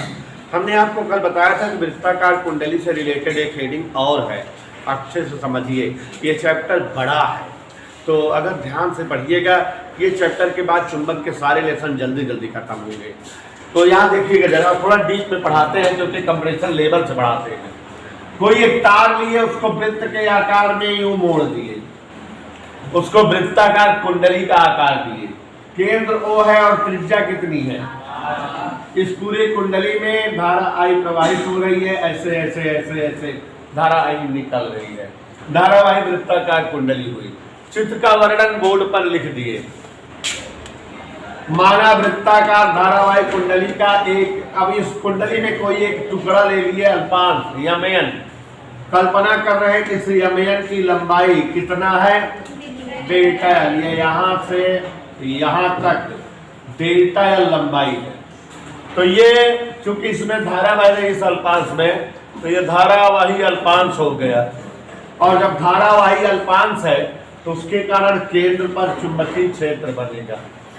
अब किसी धारावाही अल्पांश के कारण केंद्र पर उत्पन्न चुंबकीय क्षेत्र हमें निकालना है कि कितना चुंबकीय क्षेत्र बनेगा केंद्र पर। तो प्यारे बच्चों, बायो तथा सेबर्ट का नियम पढ़ाए हैं। किसी धारावाही अल्पांश के कारण चुंबकीय क्षेत्र की तीव्रता जानने का।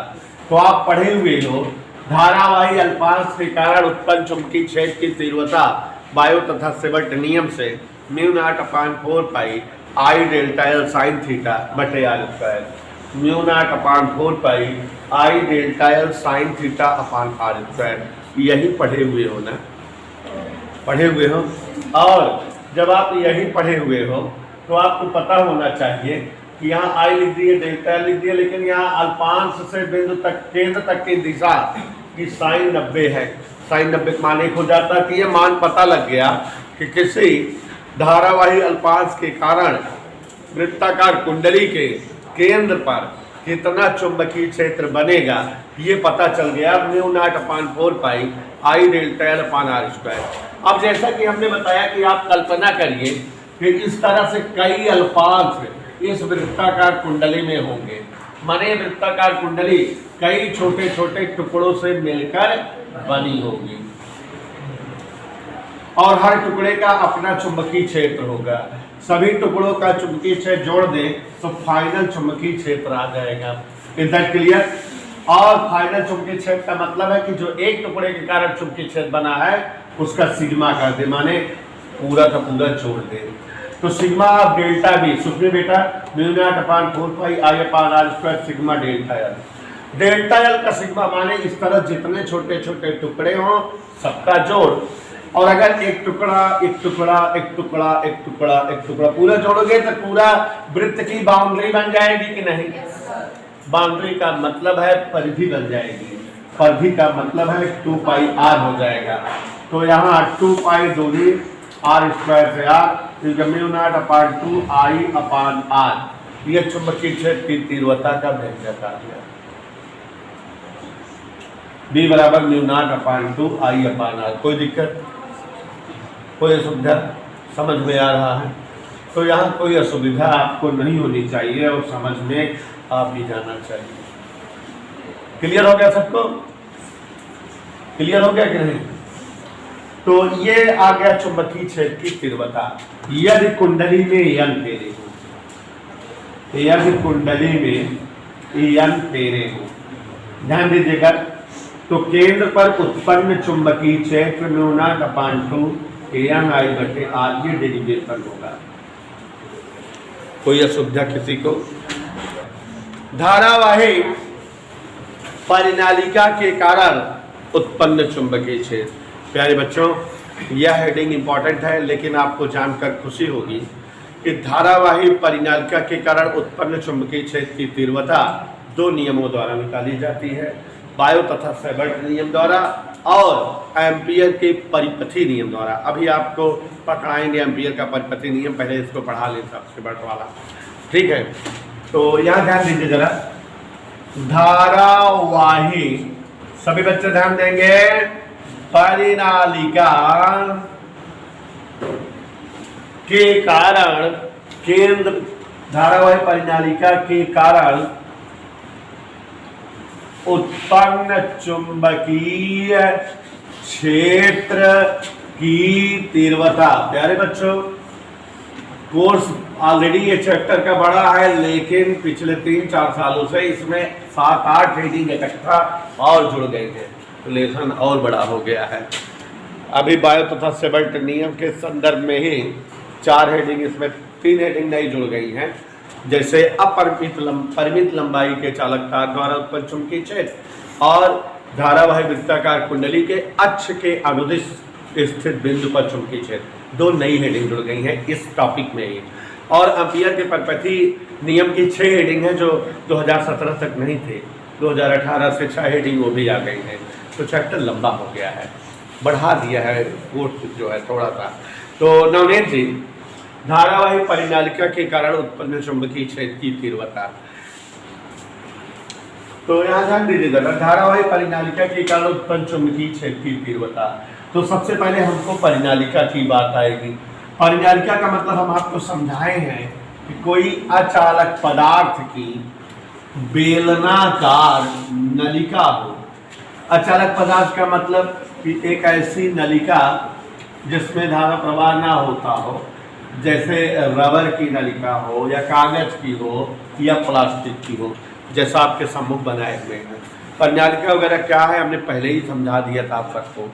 तो ये बेटा कोई एक परिनालिका है अचालक पदार्थ की, और इसको हम कुंडली नुमा तार से ऐसे लपेट दे रहे हैं, और तार तांबे का या किसी अन्य धातु का कुंडली नुमा तार से लपेट दिए। इस फिगर, इसी आकृति को हम परिनालिका सोलेनॉइड कहते हैं। ऐसे आप ध्यान दीजिएगा, ये हमारी परिनालिका है।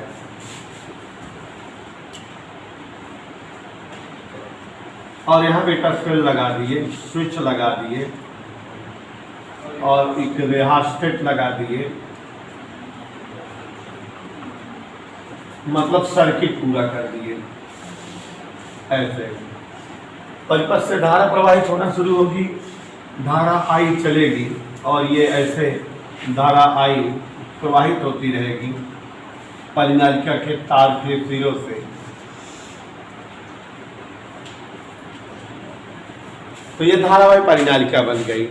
अब बच्चों, बायो तथा सैबर्ट ने बहुत सारा प्रयोग किया और किसी धारावाही परिनालिका की वजह से उत्पन्न होने वाले चुंबकीय क्षेत्र की तीव्रता निकाला। जैसे अगर ये परिनालिका की संपूर्ण लंबाई L हो, कितना हो बेटा, और परिनालिका में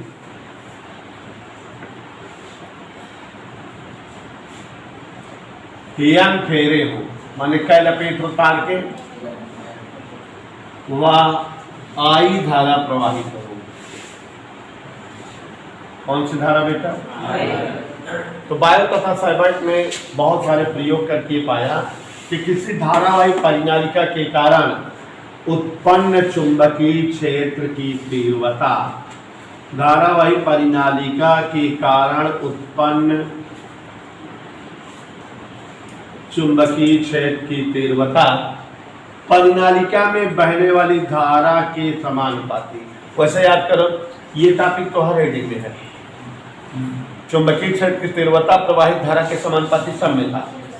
साथ ही साथ इन्होंने ये भी पाया कि परिनालिका जो धारा बह रही है, इसके कारण उत्पन्न चुंबकीय क्षेत्र तीव्रता परिनालिका में जो तार की लपेट है इसकी संख्या पर डिपेंड करता है, एकांक लंबाई में फेरों की संख्या पर।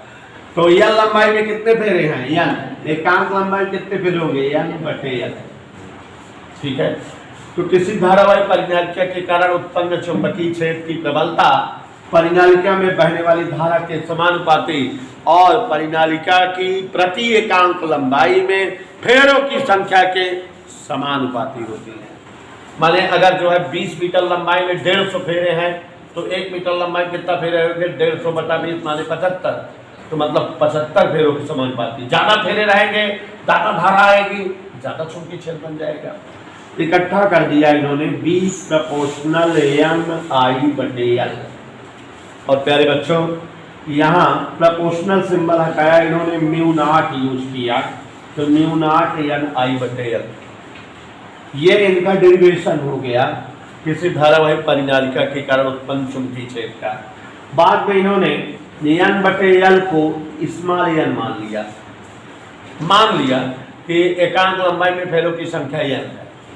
तो यहाँ सूत्र बन गया B बराबर μ0 N/I।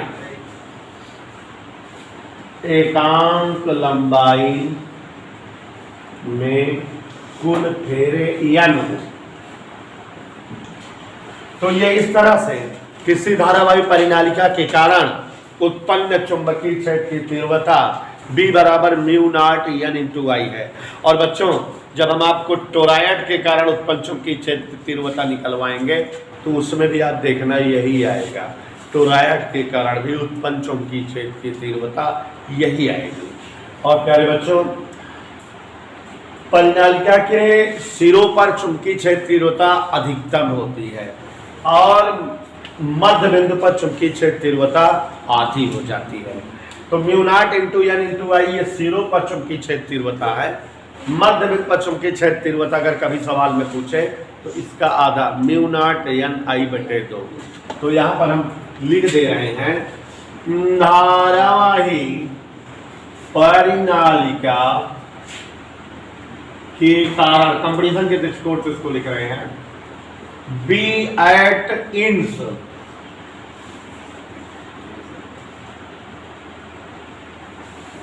चुंबकीय क्षेत्र सिरों पर का मान ज्यादा होता है,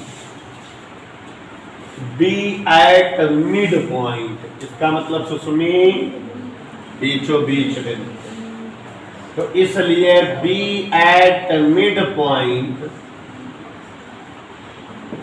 बी एट इंस का आधा,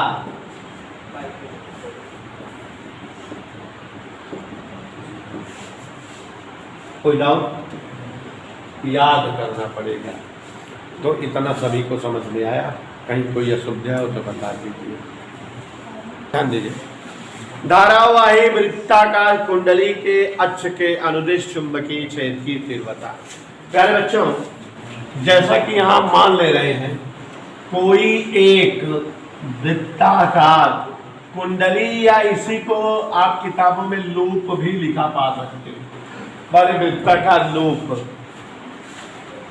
ये इस तरह से, यहां पर देखिए जरा, निधि नामक शुक्ला, ध्यान दो, क्या है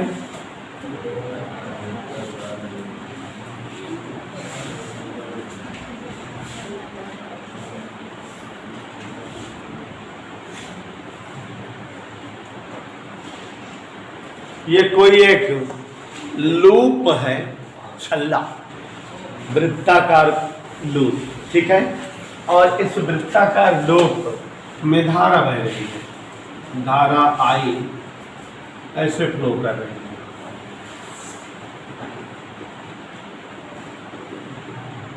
है। इस वृत्ताकार लूप का यहां कहीं केंद्र है, ओ दिख रहा है।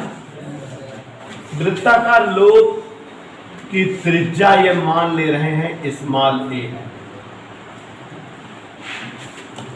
थोड़ा चित्र समझने का प्रयास करो कि जैसे वृत्ताकार लूप रखा है, दिखा, टायर की तरह ऐसे रखा है, केंद्र यहाँ है, केंद्र से ऐसे ऐसे ऐसे ऐसे यहाँ चले आए, तो ये इसकी अक्ष है जिसके सापेक्ष लूप घूम सकती है, ठीक है। ये लूप है और ये केंद्र है, और केंद्र से अक्ष यहाँ है कहीं, और यहाँ पर कोई बिंदु मान लें और इसी बिंदु पर हम चुंबकीय क्षेत्र तीव्रता प्राप्त करें। तो अगर लूप है और यहाँ पर कोई बिंदु है, उसको हम तो बना नहीं पाएंगे, तो कल्पना करना पड़ेगा। हम इधर कोई बिंदु बना दे रहे हैं और वहीं पर निकालेंगे। तो मान लेते हैं इस धारावाही लूप के अक्ष के अनुदिश केंद्र से यक्ष दूरी पर, यहां से यहां तक की दूरी यक्ष है, एक बिंदु P है, इसी बिंदु P पर चुंबकीय क्षेत्र की तीव्रता बता दी है। बात समझ में आई?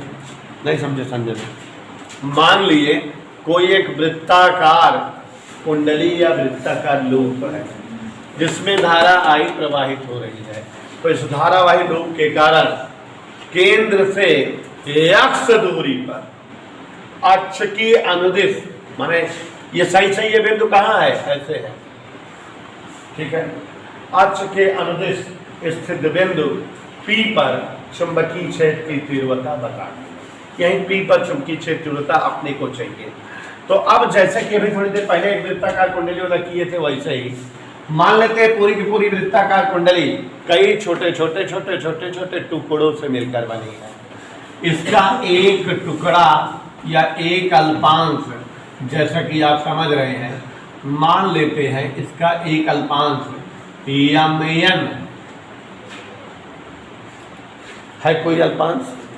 तो इस धारावाही अल्पांश के कारण P पर चुंबकीय क्षेत्र बनेगा कि नहीं? धारावाही अल्पांश के कारण P पर चुंबकीय क्षेत्र ऐसे बन गया, B वेक्टर B, चाहे D भी लिख दिए, बनना चाहिए वेक्टर B, क्योंकि छोटा सा टुकड़ा है तो छोटा चुंबकीय क्षेत्र बनाएगा। तो वैसे अगर ये पूरा वृत्ताकार कुंडली के कारण चुंबकीय क्षेत्र वेक्टर B होता, तो अल्प टुकड़े के कारण चुंबकीय क्षेत्र क्या बन रहा है, dv।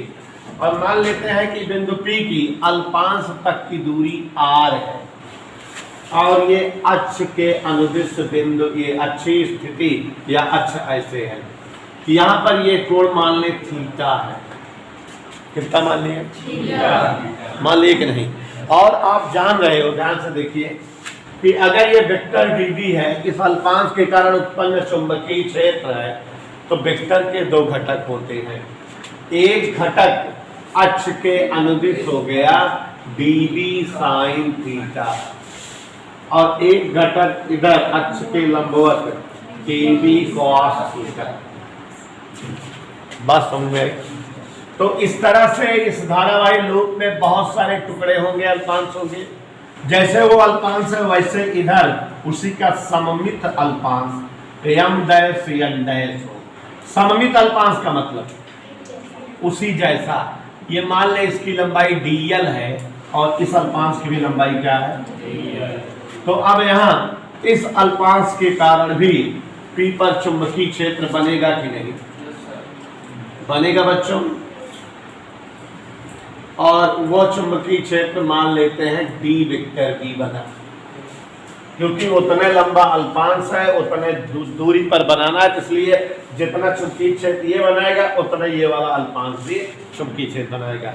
अल्पांश की लंबाई बराबर है, दूरी बराबर है, धारा बराबर है, बराबर चुंबकीय क्षेत्र बनेगा। और इस अल्पांश के कारण बने चुंबकीय क्षेत्र की तीव्रता भी दो भागों में बढ़ जाएगी, dv साइन थीटा और dv कॉस थीटा। प्यारे बच्चों, यहाँ पर एक बात देखने योग्य है कि ये धारावाही वृत्ताकार जो लूप था, इसके कई अल्पांश हो सकते हैं। एक अल्पांश यमन के कारण चुंबकीय क्षेत्र तीव्रता कितनी बनी, dv वेक्टर dv, उसके कई घटक हुए dv साइन dv कॉस। और दूसरा जो सममित अल्पांश एम डैश एन डैश था, उसी के समान लंबाई का और उसी तरह से केंद्र से बराबर दूरी पर, और यहाँ से इसकी भी दूरी r भी थी, तो यहाँ पर चुंबकीय क्षेत्र भी वेक्टर dv बनेगा। इसके भी दो घटक dv cos dv sin, ठीक है। ये कोण थीटा है तो ये वाला कोण भी थीटा होगा, क्योंकि दोनों त्रिभुज समरूप है, सर्वांग सम है। ये भुजा ए, ये भी भुजा ए, यक्ष कामन है, ये आर ये भी आर, तो दोनों सर्वांग सम है। तो अगर वो कोण थीटा तो ये भी थीटा, और इसी वजह से जैसे इस थीटा के कारण इसके घटक dv साइन dv का, वैसे इस थीटा के कारण इसके घटक dv cos dv साइन। तो ये जो घटक dv cos हैं, ये देखो एक दूसरे के बराबर और विपरीत दिशा में है कि नहीं, तो इसलिए ये एक दूसरे को निरस्त कर देंगे। माने इस चुंबकीय क्षेत्र की तीव्रता का कोई महत्व नहीं होगा। लेकिन ये जो घटक dv साइन है वो सब एक ही दिशा में आ रहे हैं, एक ही दिशा वाले वेक्टर हैं, तो इसलिए वो सब जुड़ जाएंगे और हमें परिणामी चुंबकीय क्षेत्र तीव्रता इस dv साइन को जोड़ने पर मिलेगी। मतलब परिणामी चुंबकीय क्षेत्र तीव्रता इंटीग्रेशन dv साइन करने पर प्राप्त होगी, चाहे इंटीग्रेशन बोलो चाहे सिग्मा बोलो। तो ये सारे चुंबकीय क्षेत्र की तीव्रता जुड़ जाएगी। और आप जान रहे हो dv का मान रख दोगे, माने अल्पांश के कारण उत्पन्न चुंबकीय क्षेत्र तीव्रता mu not I delta L बटे आर स्क्वायर की जगह यहाँ पर हाँ आर स्क्वायर ही रहेगा, दूरी आर है। और साइन थीटा इस क्षेत्र में साइन बराबर लंब बटे कर्ण ए बटे आर। और आप जान रहे हो बेटा, इसी को हम सॉल्व करेंगे, आइडियल साइन थीटा, इसी सॉल्व करेंगे और वैल्यू आ जाएगी खट से हमारे पास।